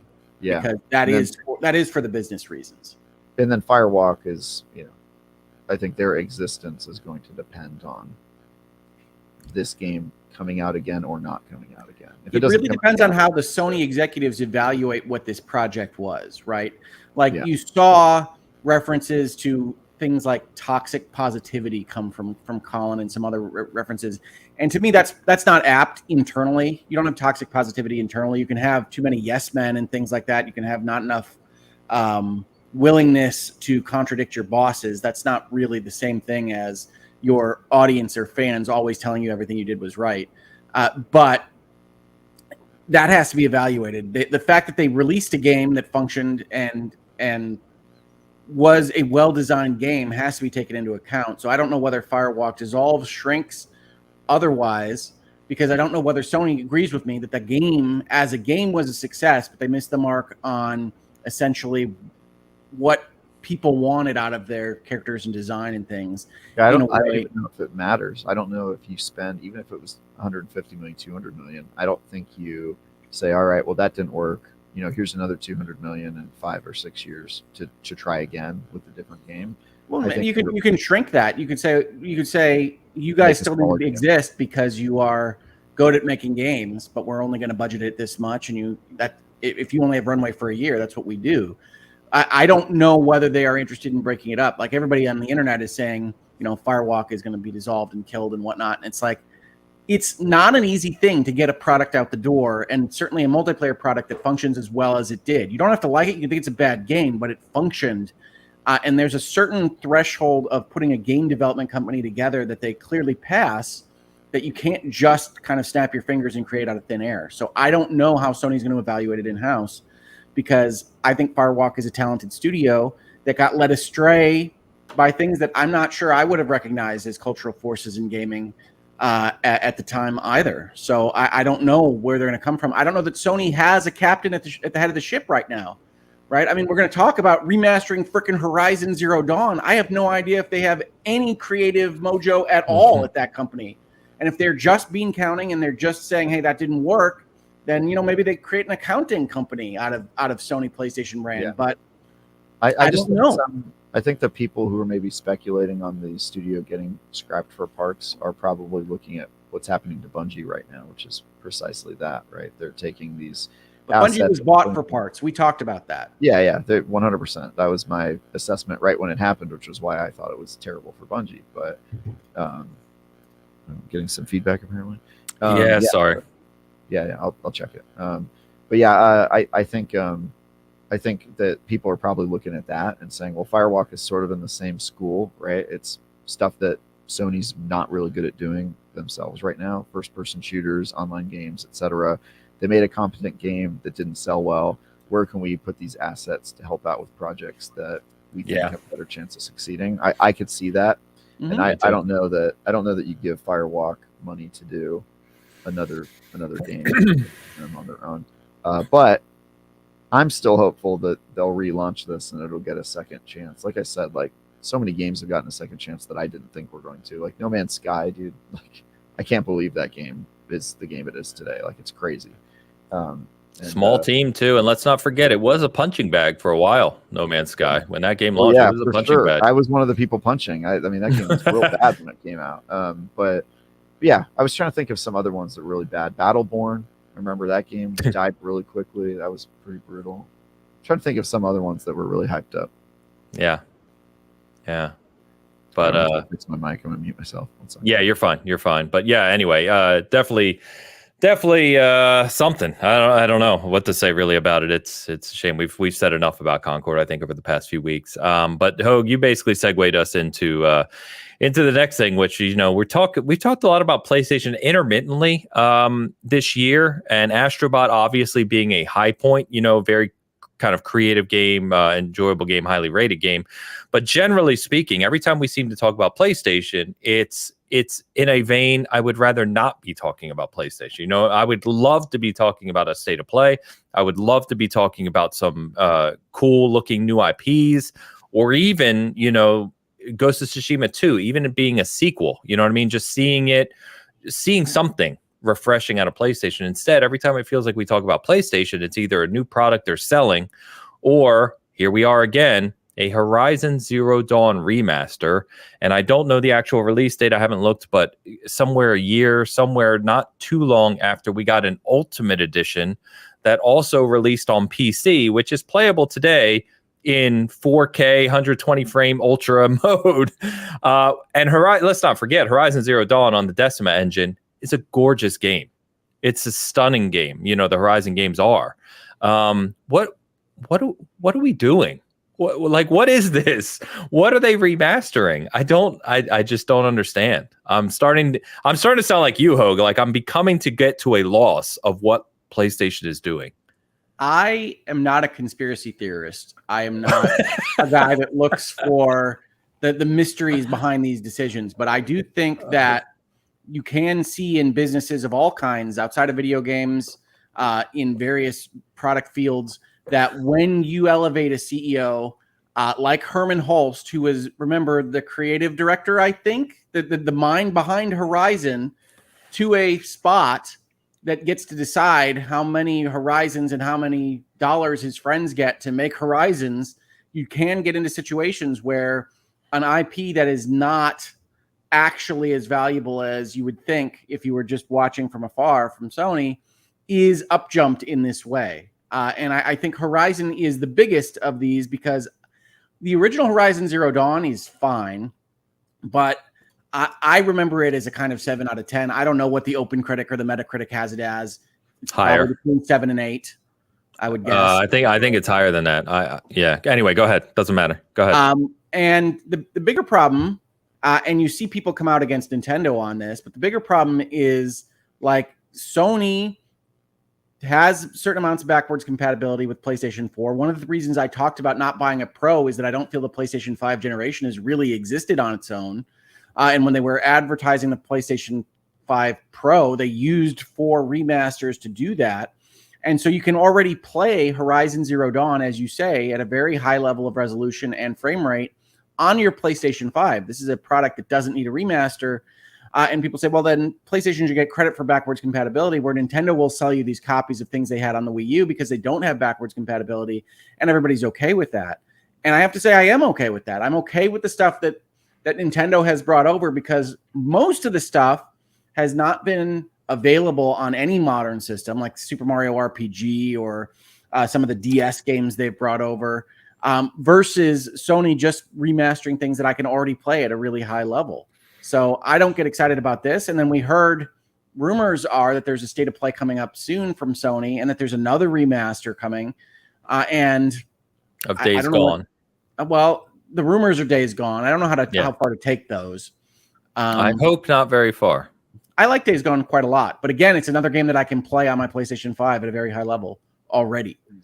No. So to me, the fact that Astrobot became a Sony commercial, and everything else Sony is doing is remasters of better times for them, is really sad. I want Sony to be doing more stuff. I want them to be more exciting stuff. Astrobot is, at a fundamental level, a kind of sad game because the nostalgia is aimed at a time when more interesting games were on the Sony platforms. And I wish that they wouldn't be doing this in the way that they are, but get excited for Horizon Zero Dawn remastered and maybe Horizon Forbidden West remastered. Why stop at Zero Dawn? I think anybody who's watched the show even for like a little bit knows that I'm not a fan of rehashing old stuff. Like it's just not I have no love for that. Horizon Zero Dawn is a really good game. It's okay. I like it a lot. It's an 89 on OpenCritic, by the way, Hope. Yeah, which makes That's sense. It's okay. I gave it a 9 out of 10. I think it's good. I think the story's bad, but I think everything else is really good. Well, when you're playing a cinematic story game, I think story is an important factor. It's fair. I liked it. I liked it a lot. It was. I actually played that a lot more than Forbidden West. Oh, I definitely only because I didn't have the Shut Up Aloy mod at the time. Yeah. Speaking of which, part of the story here is like they're adding shut up clues to their various remasters, right? Like we talked about this a lot, especially last year or the year before. Like God of War Ragnarok, having Atreus just explain everything to you at the exact moment that you arrive on the scene. Aloy constantly talking about puzzles that you can't even see yet. Like, for whatever reason, Sony is backing off on their assumption that their players are all morons. Maybe that's because their games are PC.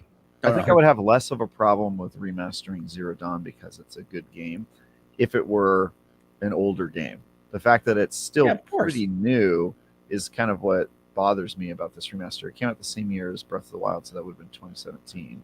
So I think it's about the same length of time between the Last of Us remaster and that game coming out, right? Kind of around the first Last of Us remaster. Yeah, sorry, they did multiple Last of Us remasters. Yeah, my bad. Yeah, they did. They remastered. I wasn't even being sarcastic. I was being serious. No, I know I totally forgot that they did it twice. I was thinking of a more recent one. But yeah, they've technically remastered these PlayStation 4 games already, right? Like Ghost of Tsushima got a big PlayStation 5 patch. Horizon got a big PlayStation 5 patch. They've done these remasters already. So get excited for this thing is impossible. I think the thing that offends me more than a remaster that's way too soon, which I would say this is in that category, is games that were never good getting remasters. Like I feel like there should be a hard rule where you have to have mastered the game before you remaster it.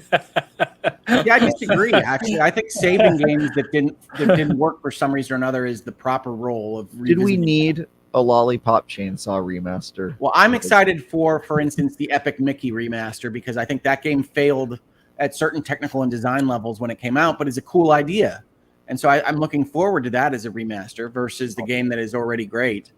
I'll probably play that game again, but really, guys, Lollipop Chainsaw, we didn't need to see that again. I don't think we needed that remaster, guys. I don't know.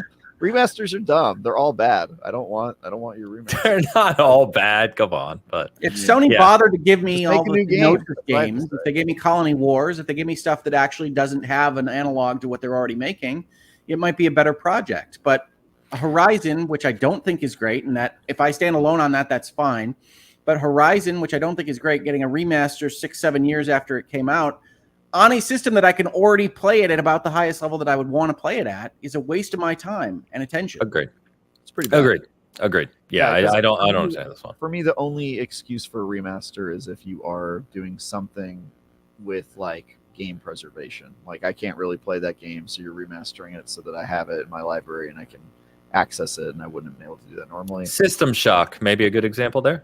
System Shock's great. You know, the BioShock remasters were okay because those were getting a little spread out. You know, there's some examples where I'm like, okay, I get it. I'm still not excited about it because it's the same damn game, but like I get it. But yeah, it's getting grosser and grosser by the year. These remasters. Yeah. I don't really know what's going on with it. Yeah, this is a weird one. So yeah, I don't know. And people were saying, you know, some of the chat was talking about, well, these are probably profitable and they're quick and easy for like we understand all that. I don't think any of us are debating the financial aspects. It's the fact is, yeah. What I said is, as a fan, as a player, this doesn't excite me. And PlayStation hasn't outside of Astrobot hasn't excited me in a while, and that's a shame. I don't say that in a negative way to be negative about PlayStation. I say it as a negative way, and as a player and a fan, I want to be excited for future PlayStation games. I'm buying a Pro. I don't even know why I'm buying a Pro. I'm just buying a Pro because it's there. I don't either.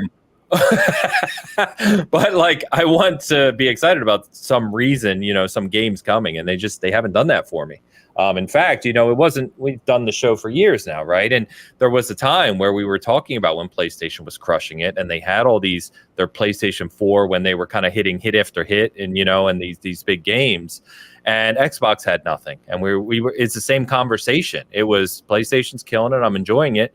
What the hell is Xbox doing? Why is it taking so long? Where are the games? And now I'm much more excited. I know what's coming from Xbox. I have games that have release dates. We've got other ones we're going to talk about it. But PlayStation, it's reversed. Now I'm like, where the hell's my stuff from PlayStation? So, yeah, I don't know. I don't know what they're doing. I hope we get this state of play soon. It's been rumored for a long time. I mean, if their state of play is really a Horizon Zero Dawn remaster and a Days Gone remaster, they should cancel it because they are not going to get the reception that they want. Agree.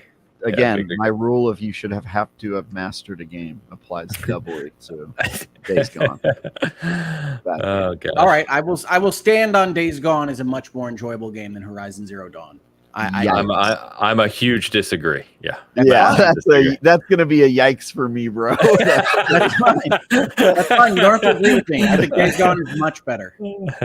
I won't get into it. I think Days Gone was a 6 or 7 at best. But 6 there. That's just me. Right. To Hoag's point, I do talk to people in the community who adore Days Gone. So, to each their own. But either way, I think we can all agree neither of them need a remaster. Move on. I can agree. Yes. Yeah. More like taste gone. Am I right? You got it. What up, dog? Couple super chats before we move on to the games of fall, which I want to talk about here because they are a lot of them. So let's get super chat from Mr. Don Lionheart. Don Lionheart gives me personally $5 US cash to say, hello all. PS5 Pro price is crazy, but I'm buying it.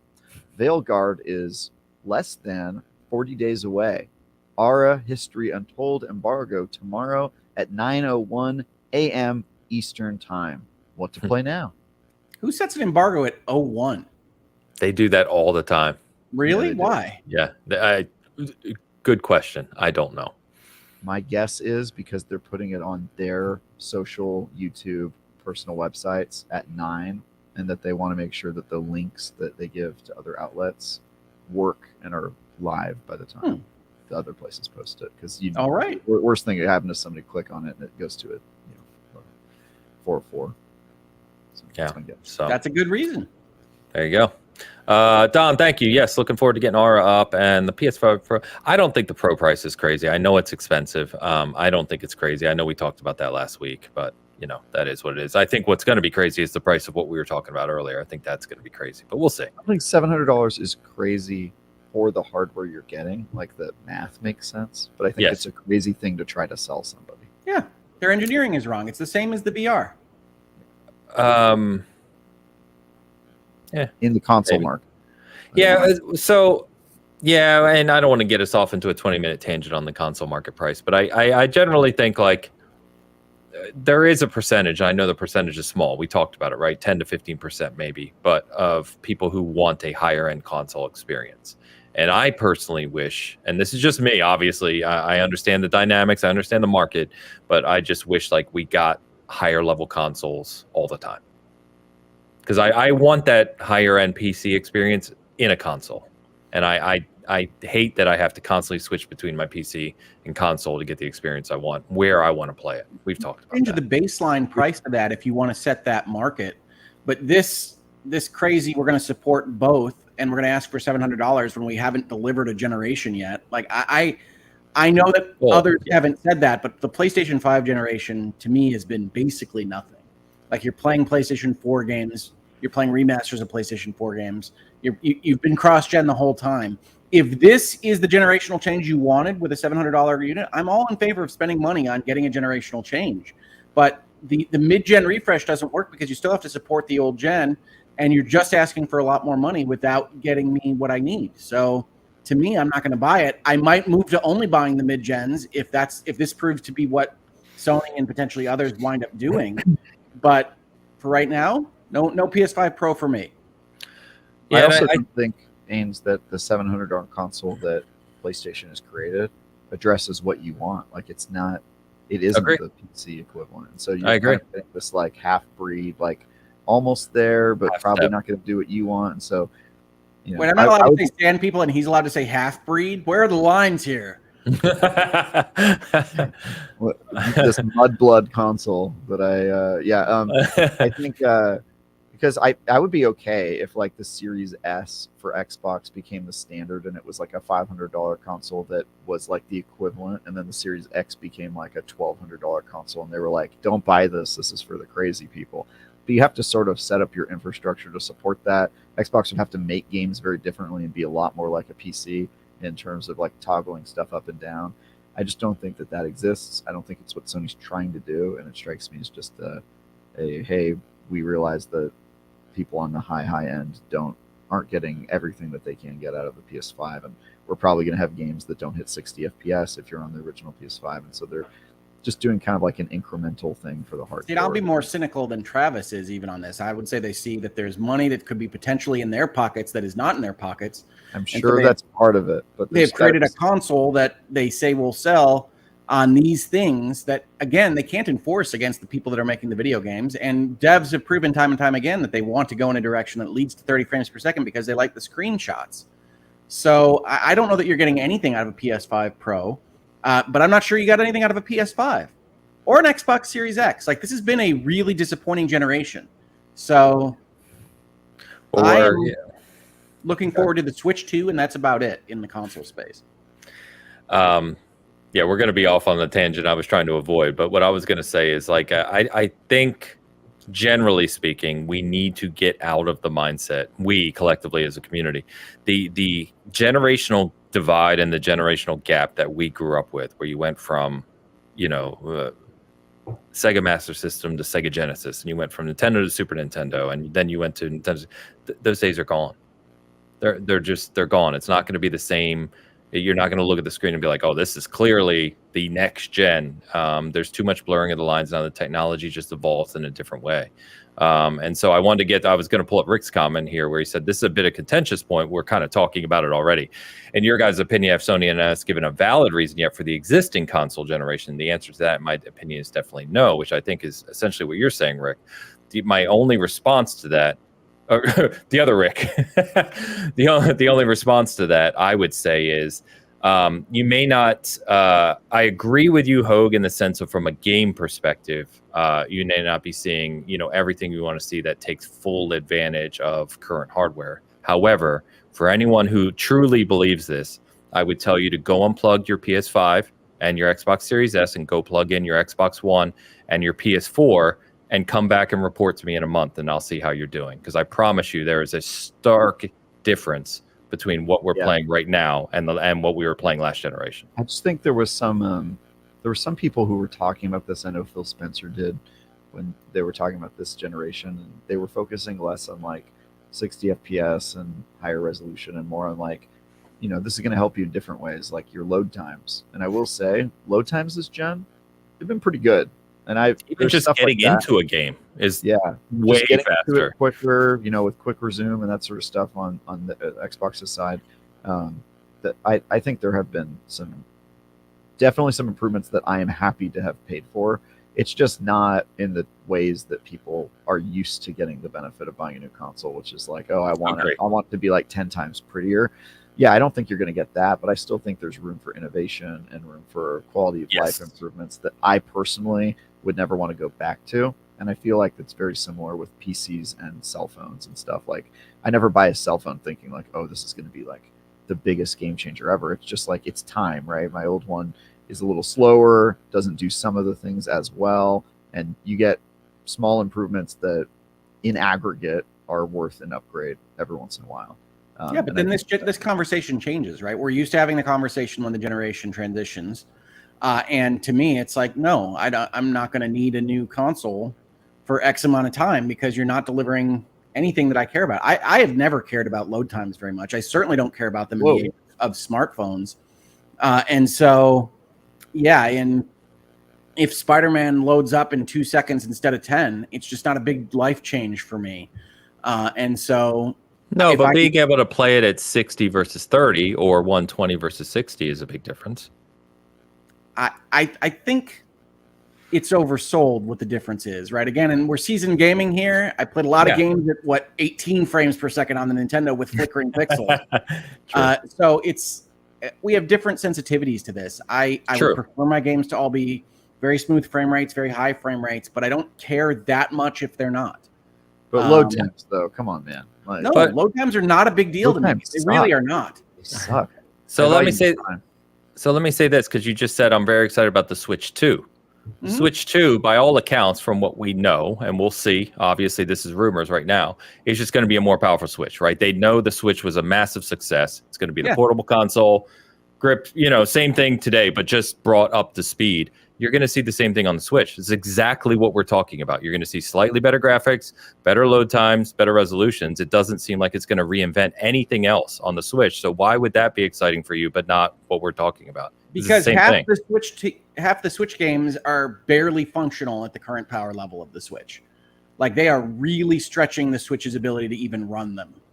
And so the difference between Switch to Switch 2 is going to be these things are functional now.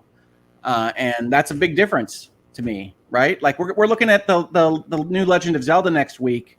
It's from the team that brought us the Legend of Zelda, the Egg Dream one. Which one is that? I can't remember. The Sleepy Link one. The Egg Dream. The Egg Dream one is the Link's Awakening, right? Yeah. Okay, and that one is one of my least favorite Switch games because it has like a frame pacing issue that is just the most annoying thing in the world. And like, that's going to be one of those games that I'm going to run as the first thing I try on Switch 2. And I'm hopeful that same issue isn't in this new Zelda, but it might be. And the Switch 2 gives me the ability to say, okay, it'll be fixed next. But okay, I guess we can move on. But I mean, to him, it's a significant improvement. He doesn't have a significant improvement on. I get that, but I will say, I think specifically the load time things is a significant improvement because we're not talking 2 seconds to 10 seconds. We're talking 10 seconds to a minute, 90 seconds, right? Like, some of these load times are crazy on the old console, and I know that because I test on the old consoles when I review games. I try to play at least 5 minutes on last generation if it runs there, and it's pretty significant. I mean, look no further than Cyberpunk 2077. Play that on the original Xbox or original PlayStation 4 versus the PS5 and Xbox Series X and S, and you'll see that it is not a minor change. Like, it's pretty significant. So that's all I'd say. But I generally agree with your sentiment that being wowed, it just hits different nowadays. But I do think that there are some other ways to excite and delight people, and I'm certainly I'd be happy if somebody tried any of them. Yeah. Fair enough. All right, moving on. It's pretty sick. One more super chat to get to from Shoosh. Shoosh gives €5 for best way to celebrate 30 years of PlayStation is to ask people to spend 30 years of savings on a gray box. It's true. He's not wrong. Bring back Battle Arena Toshinden. That's how we celebrate 30 years. Great launch game for the PS1. That's right. Or, what's the Blitz 2000. That's what we need. Blitz. No, PlayStation was Game Day. NFL Game Day. I miss Game Day. That was fun. Yeah. I thought I played Blitz on PS2. You did, but Blitz was Acclaim. It was midway. First part or midway. First party was Game Blitz Day. was sick though. That's what we need. Oh yeah, Blitz was sick. Yeah, no doubt. Sick. I miss those games. NFL Street, NBA Street, even all those kind of arcade sport games were fun, man. You spam the controller to get as many cheat codes in as you can because you don't know any of the cheat codes, and you're just like, big head, fireballs, sweet, got it. You know what I was thinking about the other day, and now we're completely off topic. Is the younger people who may be like in their 20s today don't understand what it was like walking into the arcade and seeing something like NBA Jam for the first time.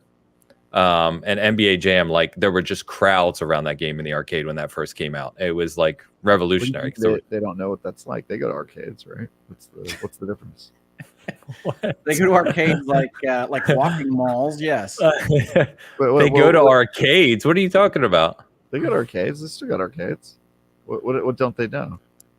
Well, one, they don't go to arcades. Maybe in Japan, but generally speaking, arcade is like an attraction or theme park thing in the U.S. now. They're not in like every mall, or they're not common. And two, you're not playing the new games. Like the new games you couldn't play at home were in the arcade. So you're saying now the release model versus the... It's both. I don't know. I think kids go to arcades more than you think. I think you're wrong.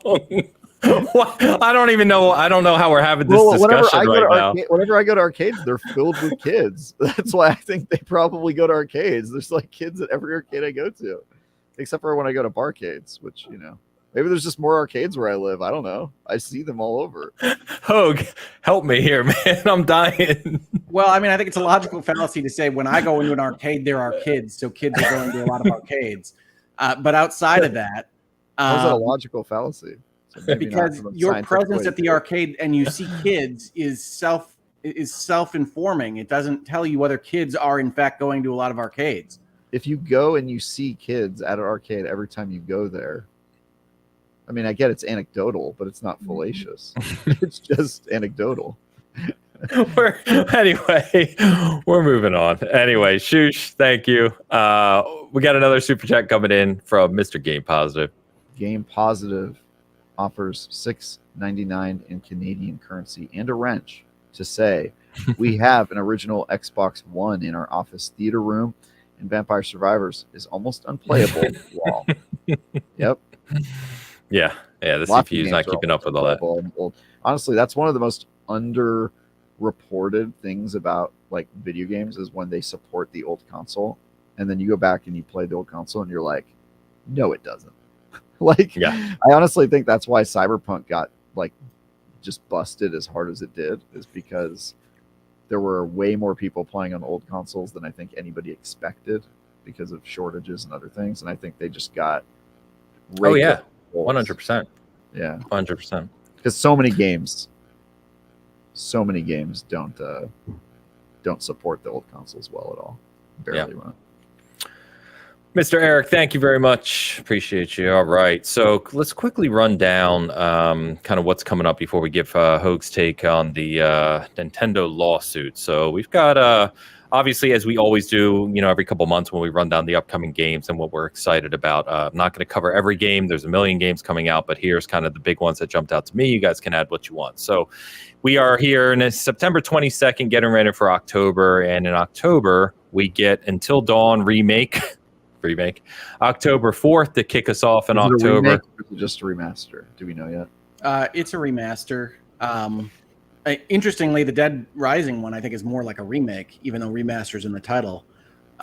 So who knows with how we're using these words now? Although I do have an objection to starting on October 4th because I do think that the new Legend of Zelda is probably the first thing to come out that people should get excited about, and that's next week.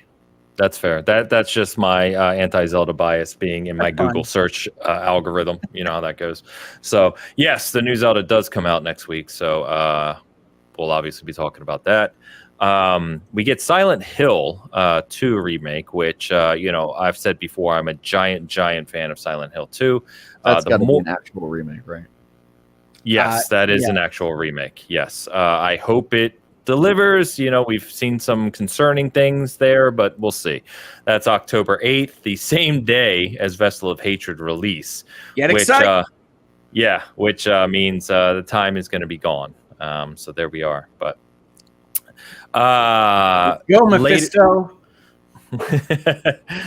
Later in that month, we get Super Mario Party Jamboree on October 17th. I put this one on there because, unlike Zelda, I do not have any bias against Super Mario Party, but I do believe it's been a while since we've gotten what I would call an excellent Super Mario Party, which I'm hoping this one is, because when do you have any evidence to suggest it might be, or are you just hoping against I do a little bit, because if you look at what they're doing here, they're pulling in some of kind of the classic aspects of the older Super Mario Party games that like the best ones. Like I always held up 3 as like one of the best, if not the best Super Mario Parties, and they're pulling those aspects down, where in the Super Mario Party they released a couple years ago was really basic. It didn't have like kind of those bigger boards and rule sets and stuff that the older ones had. So and That's different. about I it. hate their naming convention, but I agree Correct. that Jamboree looks to be their ultimate.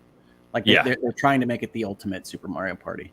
Yeah, so I'm hopeful, fingers crossed, because I would love a reason to, play Super Mario Party again. There's Those no games are fun question when my they're done. girls are going to play the crap out of it. They love Super Mario Party.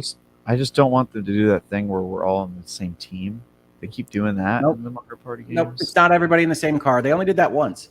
Okay, yeah, that made me want to die. Yeah, Yeah, I get that. that's counter to the point. Like, So they only yeah, did it one time? Because I think I believe the after car that, was only once, but chat can correct me if I'm wrong. Again, their I naming is kind of something I remember forget which seeing ones the I second, played. like, we're all teammates now, and I was like, I hate this. I don't want to be your teammate. I want to destroy you and steal all your stars. I have an important question on Vessel of Hatred for people that aren't Travis, because I don't know what he knows. Ains, do you have any bet on whether Diablo will actually appear in Vessel of Hatred now? Is Diablo going to be in Diablo 4 at some point? very good question. I don't know, so I'll say that. Even though I'm reviewing Vessel of Hatred, I haven't had the insight that Travis has had. I don't think so. I think they're continuing this story, really focused on Mephisto as being the We're definitely going to talk about Mephisto a lot. overarching evil. Yes, I'm curious if Diablo is going to make an appearance in his namesake game. It'll be interesting. So they only did Reapers, right, for Diablo 3 in terms of expansions. But Travis, correct me if I'm wrong, they have said quite a few times this is the first expansion. And when I hear them say first this many times, it leads me to believe that there are going to be more, and we may get a curve of story after this one. So I will say, I know nothing special about the story of Diablo, so I can also speculate. I think that they were building toward Mephisto even in the main campaign, and I actually expected the main campaign to end with like a Mephisto turnabout where they were actually going to be the real villain, and we didn't get that. But I'm really excited. I think Mephisto is the scariest of the three. Mephisto's a cool one. I mean, I think he's cool to fight. He's the coolest one, and Diablo, he's just fear, which I don't know. We've beaten him a number of times. I get that. He's kind of just a big old brawny forehead of a demon. I don't really care about Diablo, to be honest. It's like playing Dead Island 2 and not having an island. It just throws me a little bit. That's fair. That was my big criticism of Dead Island 2, funny enough. Yeah. Because there's no island, really? That there's no like about that. Not necessarily an island per se, but the fact that it's not just an open space like the island I could go explore. Yes. I kind of felt like the island was like, because it was quarantined, like you were on an island. I didn't think of it as. I really thought that they were going to have an earthquake that broke LA off of California. That'd be a hell of an earthquake. Yes, well, it's a video game. You can have a hell of an earthquake. But the fact that there was no island at all. Support that. That's all I'm saying. It's fair. I don't require my video games to match up with geology and tectonic forces. I see we have different standards for games. I take my tectonic plates very seriously. Or my fault lines. It's really important to me. Comes into a development planning session like, have you guys considered the tectonic plates of this area? Like, what are you doing? We need to get this right, guys. Also, it's LA. It's not Helle. What are you doing? Yeah. So I think I don't think we're going to get Diablo. I think if that happens, it'll happen later. I think it's got to happen after maybe some of the other Ultra Demons, and I don't think we'll get it yet. I hope they focus on Mephisto, and I hope they do Mephisto justice, because I think he's the most interesting demon. Yeah, it's going to be. I'm excited. It's the Mephisto show. Vessel of Hatred is definitely the Mephisto show, and this season plot line has clearly been leading into like some. How do you feel about hatred, and how do you feel about Lilith, and these various things where I'm like, these are fun stuff. This is fun stuff that Blizzard is messing with in the Diablo Sanctuary lore, and I'm excited for Vessel of Hatred because of the little story bits of this season as well. To that point, if you didn't know and you do get into Diablo, Blizzard, maybe last year, maybe early this year, they did a series of Diablo 4 lore videos, which were kind of artistic, like graphic novels almost, or like 10 minutes each. I think they did 4 of them. And they are voiced by Ellison. What's his name's? Forgetting the character. The main character in the game. They voiced by Stay a while and listen. Yeah, essentially, but not Deckard Cain, but the guy like him in Diablo 4. I'm going blank. Lorath. Thank you. Thank you, Laura.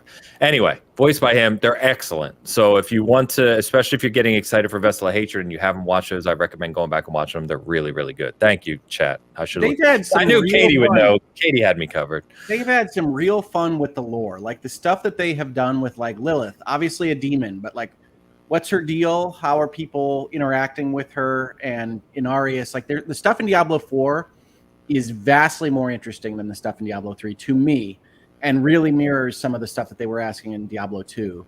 And I think it's a lot of fun for somebody that likes story beats. And for some reason, Diablo 4 is able to have these little story bits and dialogue and all these various towns and things that are not really a plot line, but that work really well to set up their world. So, like, yeah, it's because one of the reasons why it's one of my favorite games, because I love Diablo 3 was them stepping their toes into live service and just like doing ongoing support, but Poorly. Yeah, it wasn't. I wouldn't say it was poor. I would just say it was like thin. It was at launch. Yeah, and well, Diablo 3 had to be poor and thin for Diablo 4 to live. I'm okay with it. Exactly. I think that's it. They were sort of understanding, hey, actually, this sort of game could work as like an ongoing live service game, and then they built Diablo 4 to support that, and they changed their way their teams work to support that. Now that they have 3 separate teams all working on Diablo to stagger the content out. One of my favorite games. I'm halfway to leaving this video and just going and playing it right now. Yeah. So we have to stop talking about it. Well, you took us back here, Hogue. I also find it very funny that you guys are talking about like assuming that there's a second one because they keep talking about the first one. It's like, yeah, of course there's gonna be a first one. This is live service, dude. Like, there's gonna be lots of expansions, as many as they could possibly get out there. Well, I think we're heading back to the original continent at some point. Yeah, I mean, I think that's even part of what I've seen. Even Diablo 3 went on for 20 plus seasons, I think. So I think it's a foregone conclusion. That I think they're on like 30 something. Yeah. I remember the last one I played was like 18 or 19, and that wasn't that long ago. So I think they're. I don't think they're. I thought it was on like 32 or something. I could be wrong. Doesn't matter. It doesn't matter. But be wrong. I've not. But either way, just give me my Crusader back, or Paladin, whatever you want to call them. I don't even call them something new. I'm looking forward to like my Aztec shape-shifting prince. Oh, me too. I will say, by the way, the Crusader makes absolutely no sense in Diablo 4. I don't care what you think. You know, it doesn't make sense though. In the lore, they're like a bad faction. It doesn't make sense. I know. Again, you'd have to have a misguided Crusader as your background, but like the Cathedral of Light is bad but misguided, not evil. Yeah, I know people differ with me on this. Yeah, I think they're misguided. I think they're more evil than the demons, to be honest. They're pretty bad. I don't even care about the lore. Just give me the character. By the time Diablo 4 is finished in updates, I want the class. I just want the class to be able to play. There are 2 types of gamers. Haynes just going, I don't care about the story. Give me the class. God, no, I do agree. The story, I really enjoy what they've done before. I agree with everything you guys said. Yeah, I've played through the campaign a couple of times now, and it's like it really, really works. And it's not what you're expecting, so it's hard to play it the first time, but it really works. I liked it better the second time than the first. Yep, so did I. Yeah. And I liked it the first, but I liked it more the second. Anyway, so Vessel of Hatred, October 8th, people. So we get Black Ops 6, obviously the big Call of Duty annual release on October 25th. Obviously, the big news there being it's in Game Pass this year. We'll talk more about that in the future. And then the following week, we get Dragon Age. We already talked a little bit about the Veilguard. That's on Halloween. So big release for BioWare, for EA on Halloween. We'll see how that does. Obviously, we'll have a lot to talk about that. We've already mentioned before about maybe having Mark Dara back on the show to talk about that as well, which will be fun. So that's strangely a non-Halloween vibe for that release date. Yeah, agree. Like I for October, I'd recommend people play Casting of Frank Stone. I'd recommend people play like Banishers, Silent Hill. Silent Hill. Because mood is important, and I like to get moods out of my media, and October is that mood. But it's all right, Travis. I will just say things, and you can say, "Who cares?" It's a good show. Like I did about not being in the lore. I don't care. Just throw a Crusader in there and give him some dumb backstory. Dragon Age, if you want to release on Halloween, you go nuts. I'm hopeful that you're great. I just don't believe it yet. Yeah, same. Mario and Luigi Brotherhood. We get the new kind of co-op game there on November 7th. So that kicks off November. Nintendo coming in hot. You call that a co-op game? That's an RPG, right? I thought, am I mixing it up? I'm sorry. I thought it was I thought you could play 2-player on that. It's possible you can play 2 players, but it's a turn-based RPG at its core. Oh, sorry. That's fair. Okay. So November 7th, and then as you mentioned earlier, we get some right in the middle of November is a killer for me. So we get the Dragon Quest III remake on November 14th, which I talked about previously from getting to play that Summer Game Fest. If you're into Dragon Quest, if you're into classic Dragon Quest RPG, Japanese RPG, you want that game. And then literally the next day on November 15th, we get Assassin's Creed Shadows and Path of Exile 2. Path of Exile 2, notably the early access or the preview version, but it is that day. So that's a lot of time for me personally in the middle of November. Early access on Path of Exile? I am, and I'm reviewing Assassin's Creed Shadows. So I'm hoping that I can get Shadows completed, get that out the door, and then be open to play Path of Exile 2 on release date.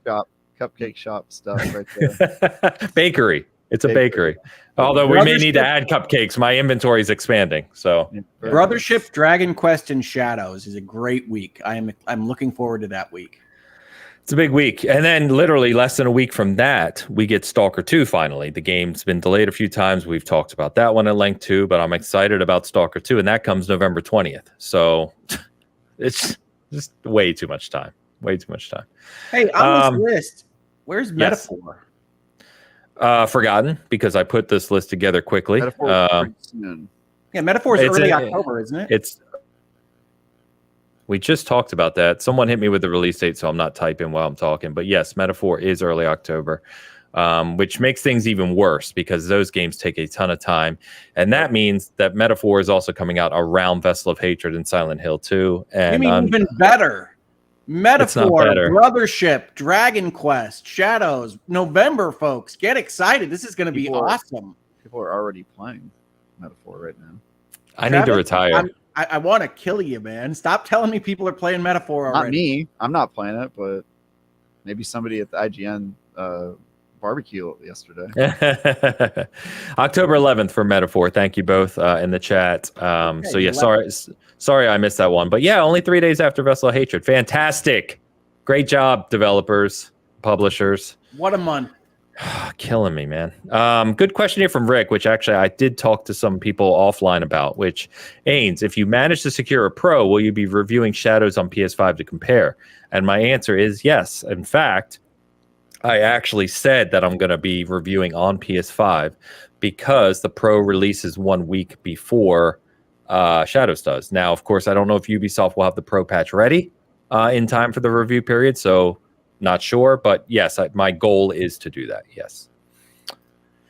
And then we close out the year, and I might have missed some more here, but we close out the year. Marvel Rivals was very popular in beta. That comes out officially on December 6th.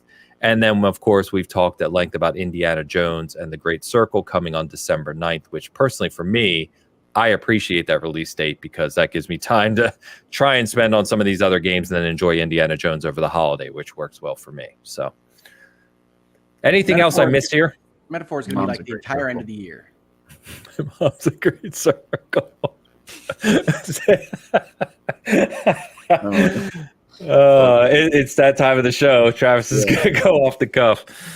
It's way past that time. It's like it is. 1:45 here. Sorry, guys. I've been on a I don't know. Just I was in Boston all week. All the people that are here to hear about Nintendo versus Palworld. Thank you for waiting. Yes, thank you for hanging out with us. But here we are. We're there. So great games coming. Obviously, a lot of reviews and impressions for us to talk about in the coming weeks. So stay tuned, including, of course, Vessel of Hatred, which we're super excited to get into. So it's such a great list. I love that list so much. Okay. It's amazing. It really is amazing. As we always say, there's not enough time for all this. But the only thing I would add to that list, which shouldn't be on the list separately anyway, is that Alan Wake 2 is going to get its second and last expansion in October as well. Okay. All right. Very good. All right. So Nintendo announces this week that they are suing Palworld, and as tends to happen on social media, I immediately saw everyone blow up of course this was coming, this and that, all kinds of things. And you, Hogue, as you usually do in this space, rightly pointed out, which helped me, point out that it was not copyright infringement they were suing for. It was patent infringement. And my knowledge of those things ends at that point of saying that sentence. So please, can you educate our audience and anyone interested in this, at least at a high level, because I know you want to do more detailed reviews or overviews of this on your channel. But generally speaking, what are we looking at here? Yeah, I mean, the 30,000 foot perspective here is that it's important that it's a patent suit and not a copyright suit. And I wanted to do a video on this. This news came out on Wednesday of this last week, but for various reasons, I wasn't able to this week or weekend. So I will almost certainly be doing a video on this coming week, but I still have to find a window to get it done. But the first upshot point for folks to take away, and this will probably be the lead of my video eventually, is that Palworld is very likely to be okay out of this set of events. And you'll see various articles about what this means and various people trying to guess at what patent they're even suing over, because Nintendo did not grace us with the patent information. So to go higher level than even that, copyright infringement is what everybody thought that Nintendo would sue over, because the pals in Palworld have the aesthetic and design, let's say vibe, Ains, of Pokemon. Right. And one of the things that I was asked a lot about and gave quotes and interviews on was the notion that you don't actually get to copyright vibes. You don't get to copyright the notion of an electric mouse. You don't get to copyright these various things. It's only the specifics that are protected, the expression, not the idea. But there is a way to end around some of that the U.S. courts look askance at. Some other international courts, like Japan's, where this lawsuit is filed, might not look as askance at, and that is to go and protect the design that you have put into a game or a piece of software or something else. You can get a patent. And the difference between copyrights and patents is that patents protect inventions. They protect novel expressions of ideas, not new concepts, right? And copyright is for the entirety of a new work of art. Right? You don't actually invent a book that you wrote. You make it entirely out of whole cloth, and copyright protects that. An invention is something different, and patents are only going to protect the very specifics of what you have registered to have patent protected. And that's why when this lawsuit came out, and the people that weren't confused that this was a copyright lawsuit, which was about half of them, went and started looking at Nintendo and Pokemon Company's patents to figure out what they might be trying to seek protection from. And the one that people have really circled around, and there was an IGN article talking about analysts discussing this specific patent, is a patent that Nintendo registered in Japan in 2021 for essentially throwing something out onto a virtual field and capturing something with it. And that might sound too broad, but again, we need to remember that they're not protecting the idea of throwing a Pokeball and capturing a monster. They're protecting the expression of that idea. So even though the abstract reads that broadly, that is just the abstract of a patent. The actual patent will have how this is done in software, what steps we take to evaluate where the character is, where the monster is, how you throw it, how you direct that, what happens when it gets thrown, all these various things that are more narrow than just the broad precept of I throw something and a monster gets caught in it. And so that might be what Nintendo is suing over. It is notable that Nintendo did not put in their press release what they're suing over. That could be for a number of reasons.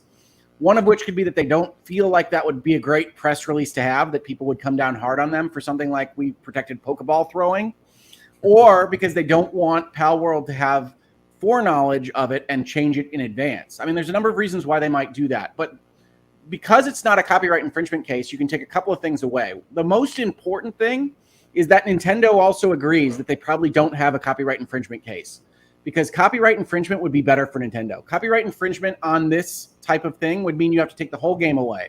This is infringing on our stuff. You just have to wipe it off the face of the earth and probably disgorge your profits back to us on an infringement claim. And that's American law. I think one disclaimer I have to give is I'm an American lawyer. I'm not a Japanese lawyer. This lawsuit is filed in Japan.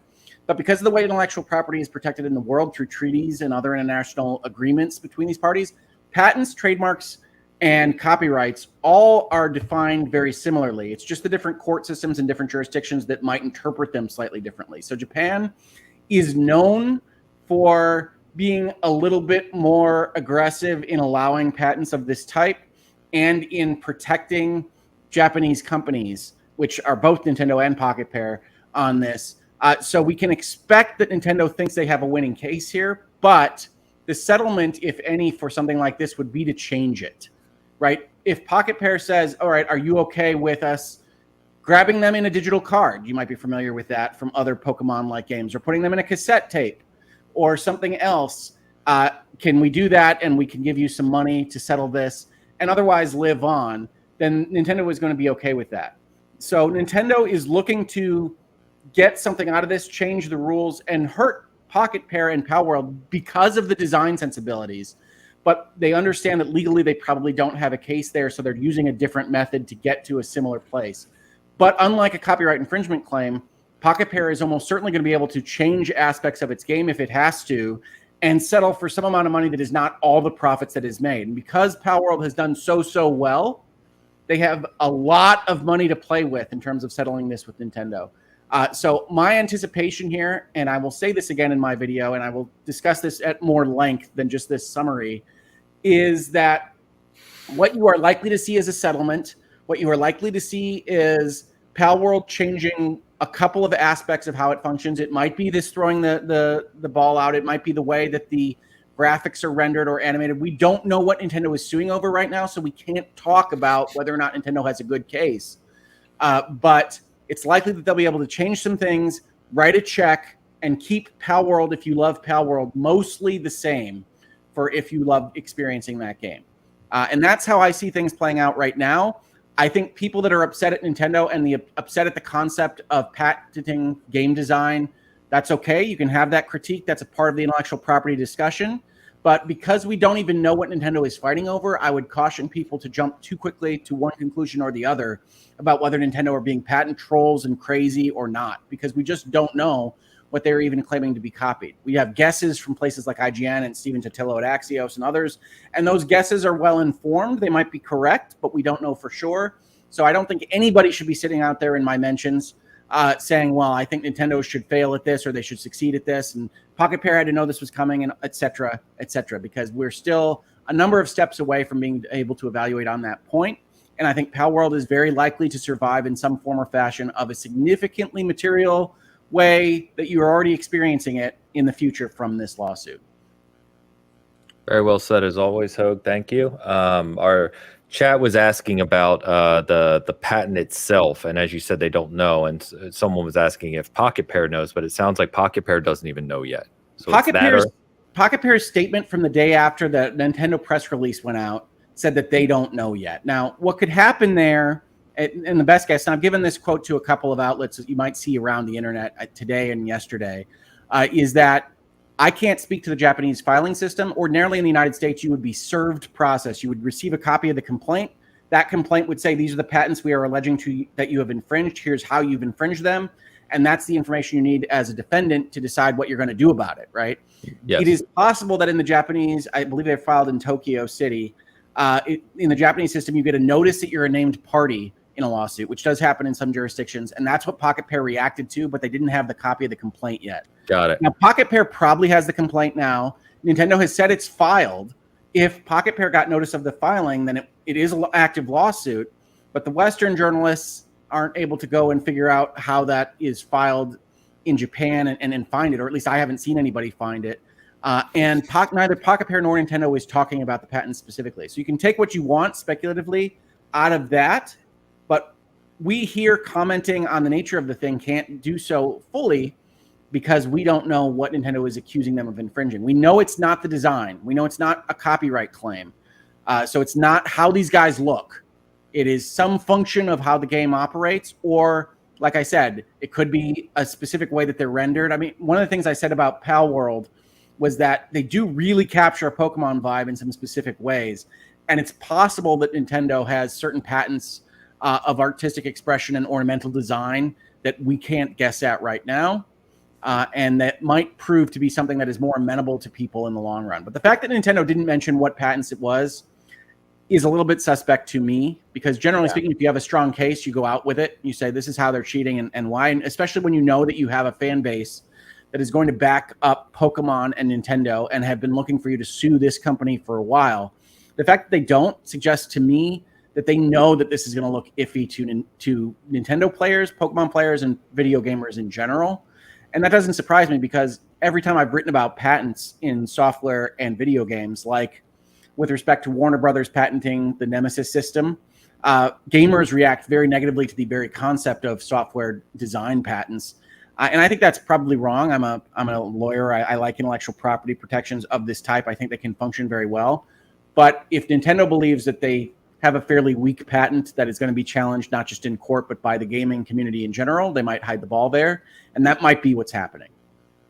Yeah, so what I'll say is that as somebody who's been reading press releases from Nintendo for years where they announce that they're suing people over various copyright and patent infringements, is that it's actually very unlike Nintendo to not specifically cite what they're suing over. That's usually like in the headline, right? Where they were suing people and still are over various like Wii motion control related stuff for like years, and it's always in the headline. It's like, yeah, look, we have a patent on this specific technology, we have a patent on this specific idea, and they are pretty bullish about like shoving that in people's faces.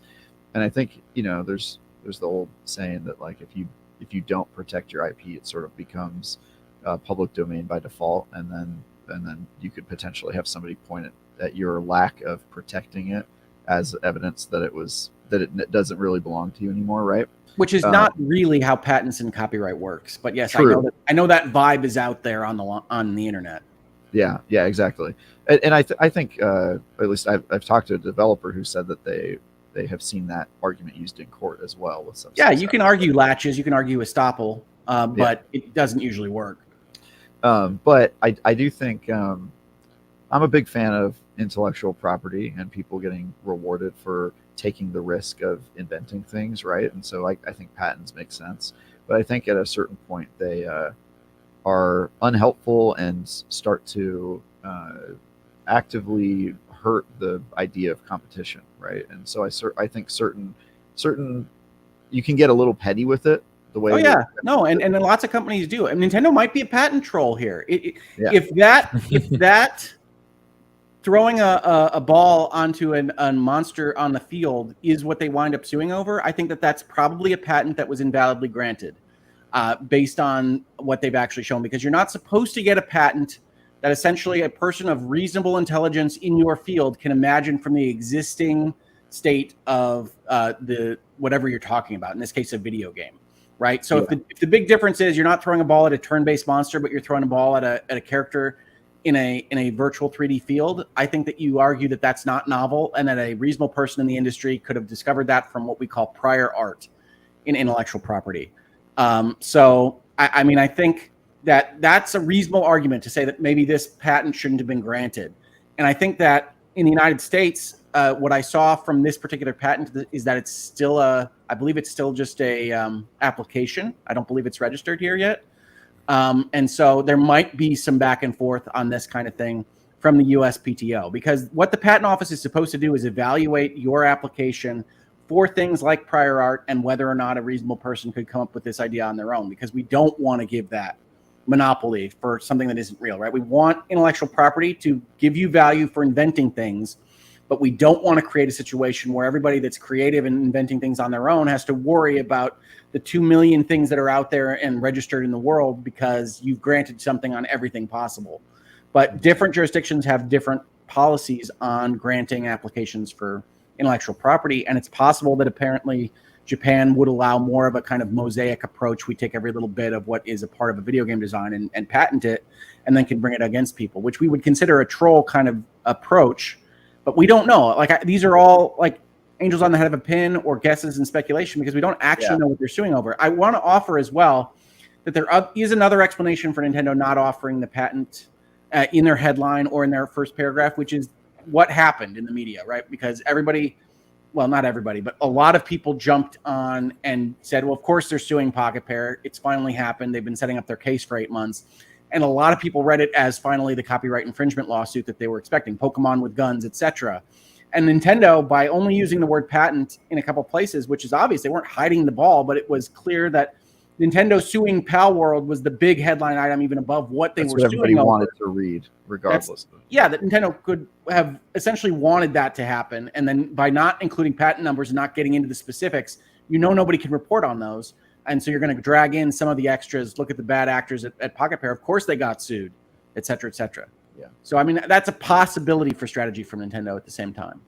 Yeah. So that was my point is like, at first I thought, well, what in the heck could they be filing a patent claim here for? And then when I saw that people started reporting on the capturing monsters and balls thing, that feels very trolly to me as an American who's a little bit more like, let people kind of do stuff and, protections where it makes sense. And I don't think the idea of capturing something in a ball makes sense to me. It feels like a troll move, in which case they should. Well, again, it's not the idea of capturing something in a ball, right? You can't patent an idea.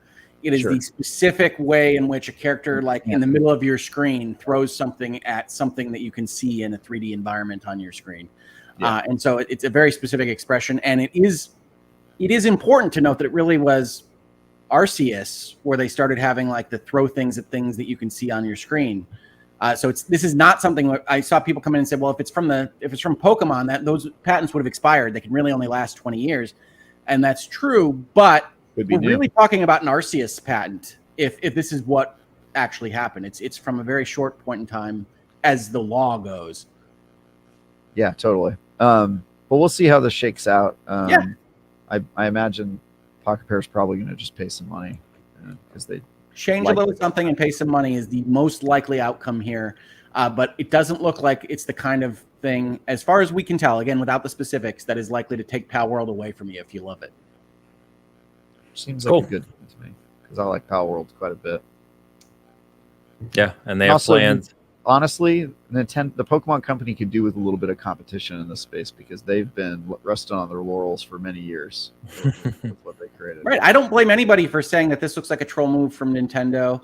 I just want people to understand that we don't even have what they are suing over. That patent infringement is different from copyright infringement, where you just say the whole thing's a copy and we're suing you. This is specifics are a copy. And we're suing you for that, and we're not going to tell you the specifics. So we can't speak to how trolly they're being because we don't know. Yeah, I will say I generally don't like the idea of being able to patent mechanics in games. It seems kind of gross to me.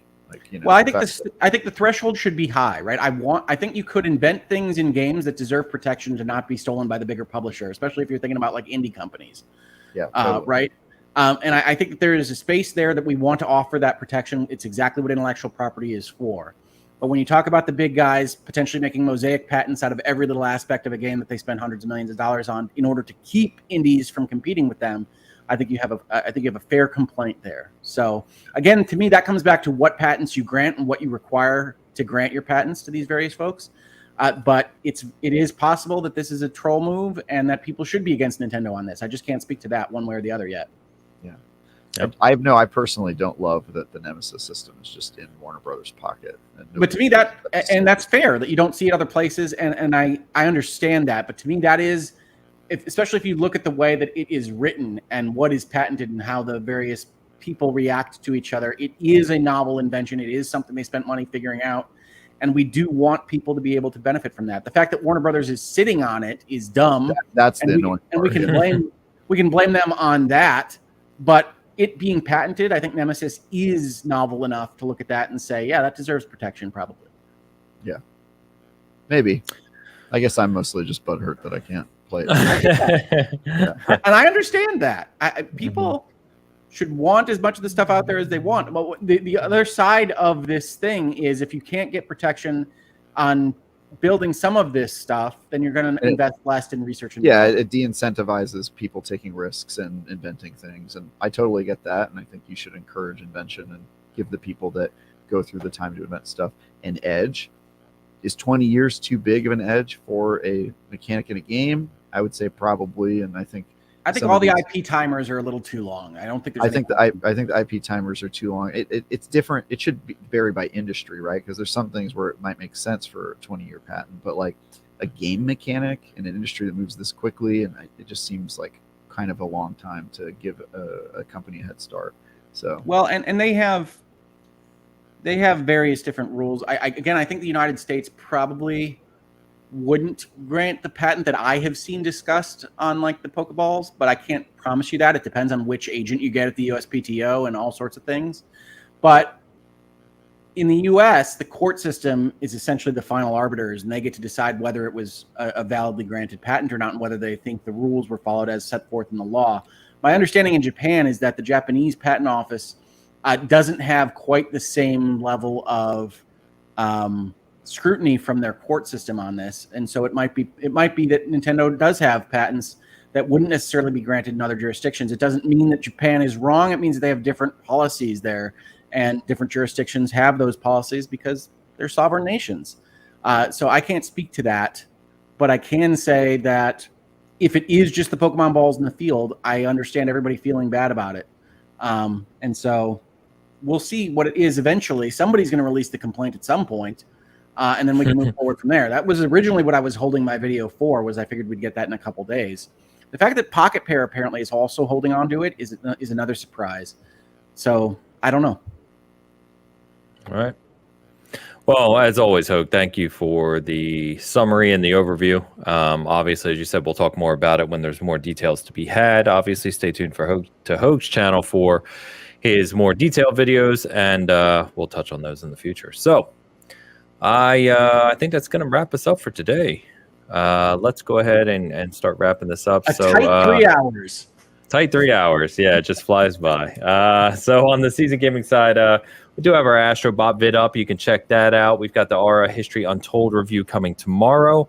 And we're also reviewing a little indie horror game called Numata. You may want to check out as well if you're interested in that. So that'll be coming up. Let me hand it over to Travis. What you got going on this week, man? Anything before Vessel of Hatred? Yeah, I mean, I've got the Satisfactory review. I think last time I was on, I was still reviewing progress status. So that review is finished. And it also has a video review. Yeah, you can watch that. I played that game for a lot of time. It was crazy. And my review is being trashed for not playing the game enough because I only played it for 135 hours. So yeah, that's the world I'm in right now. You guys should see the comments. They're very funny. But I will say Travis, do you just accept that any review you write is going to be trashed? Yes. Like, no matter what you say? Always. Yeah, always. Bring it on, I say. It doesn't matter to me at all. But I will say it's very funny. This review I had, I sort of knew what the audience was going to be annoyed by, right? I knew the things that they were going to object to.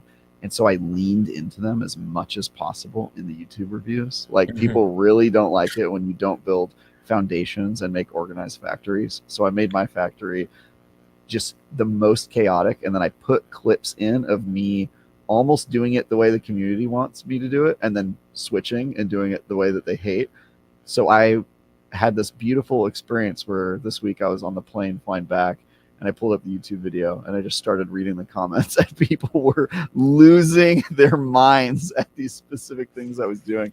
And it brought so much joy to me. Anyway, had a lot of fun with that, and yeah, so you can watch that, and then I've got my Diablo review coming up, but it's going to be slower for me for the end of the week or the end of the year because we have just fewer freelance reviews going out. So okay.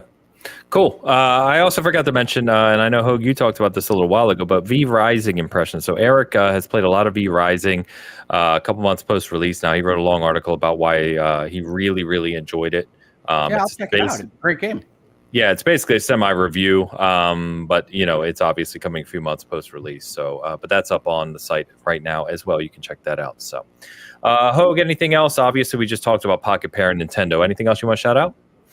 No, I want to apologize to folks that have been waiting on me to say anything about Nintendo and Pocket Pair, and I want to thank everybody that reached out for quotes and offered interview time and things like that. I just was not in a place this week to really engage with most of that stuff, and I'm very happy to see so many more places like taking video games seriously, taking these kinds of stories seriously, and trying to get some kind of expert or other authority talking about the things that are outside of the journalist or the news outlet's wheelhouse. And I'm very happy to say that a lot of people think of me on that, and that's very nice. And I'm sorry that I couldn't be more available this past week.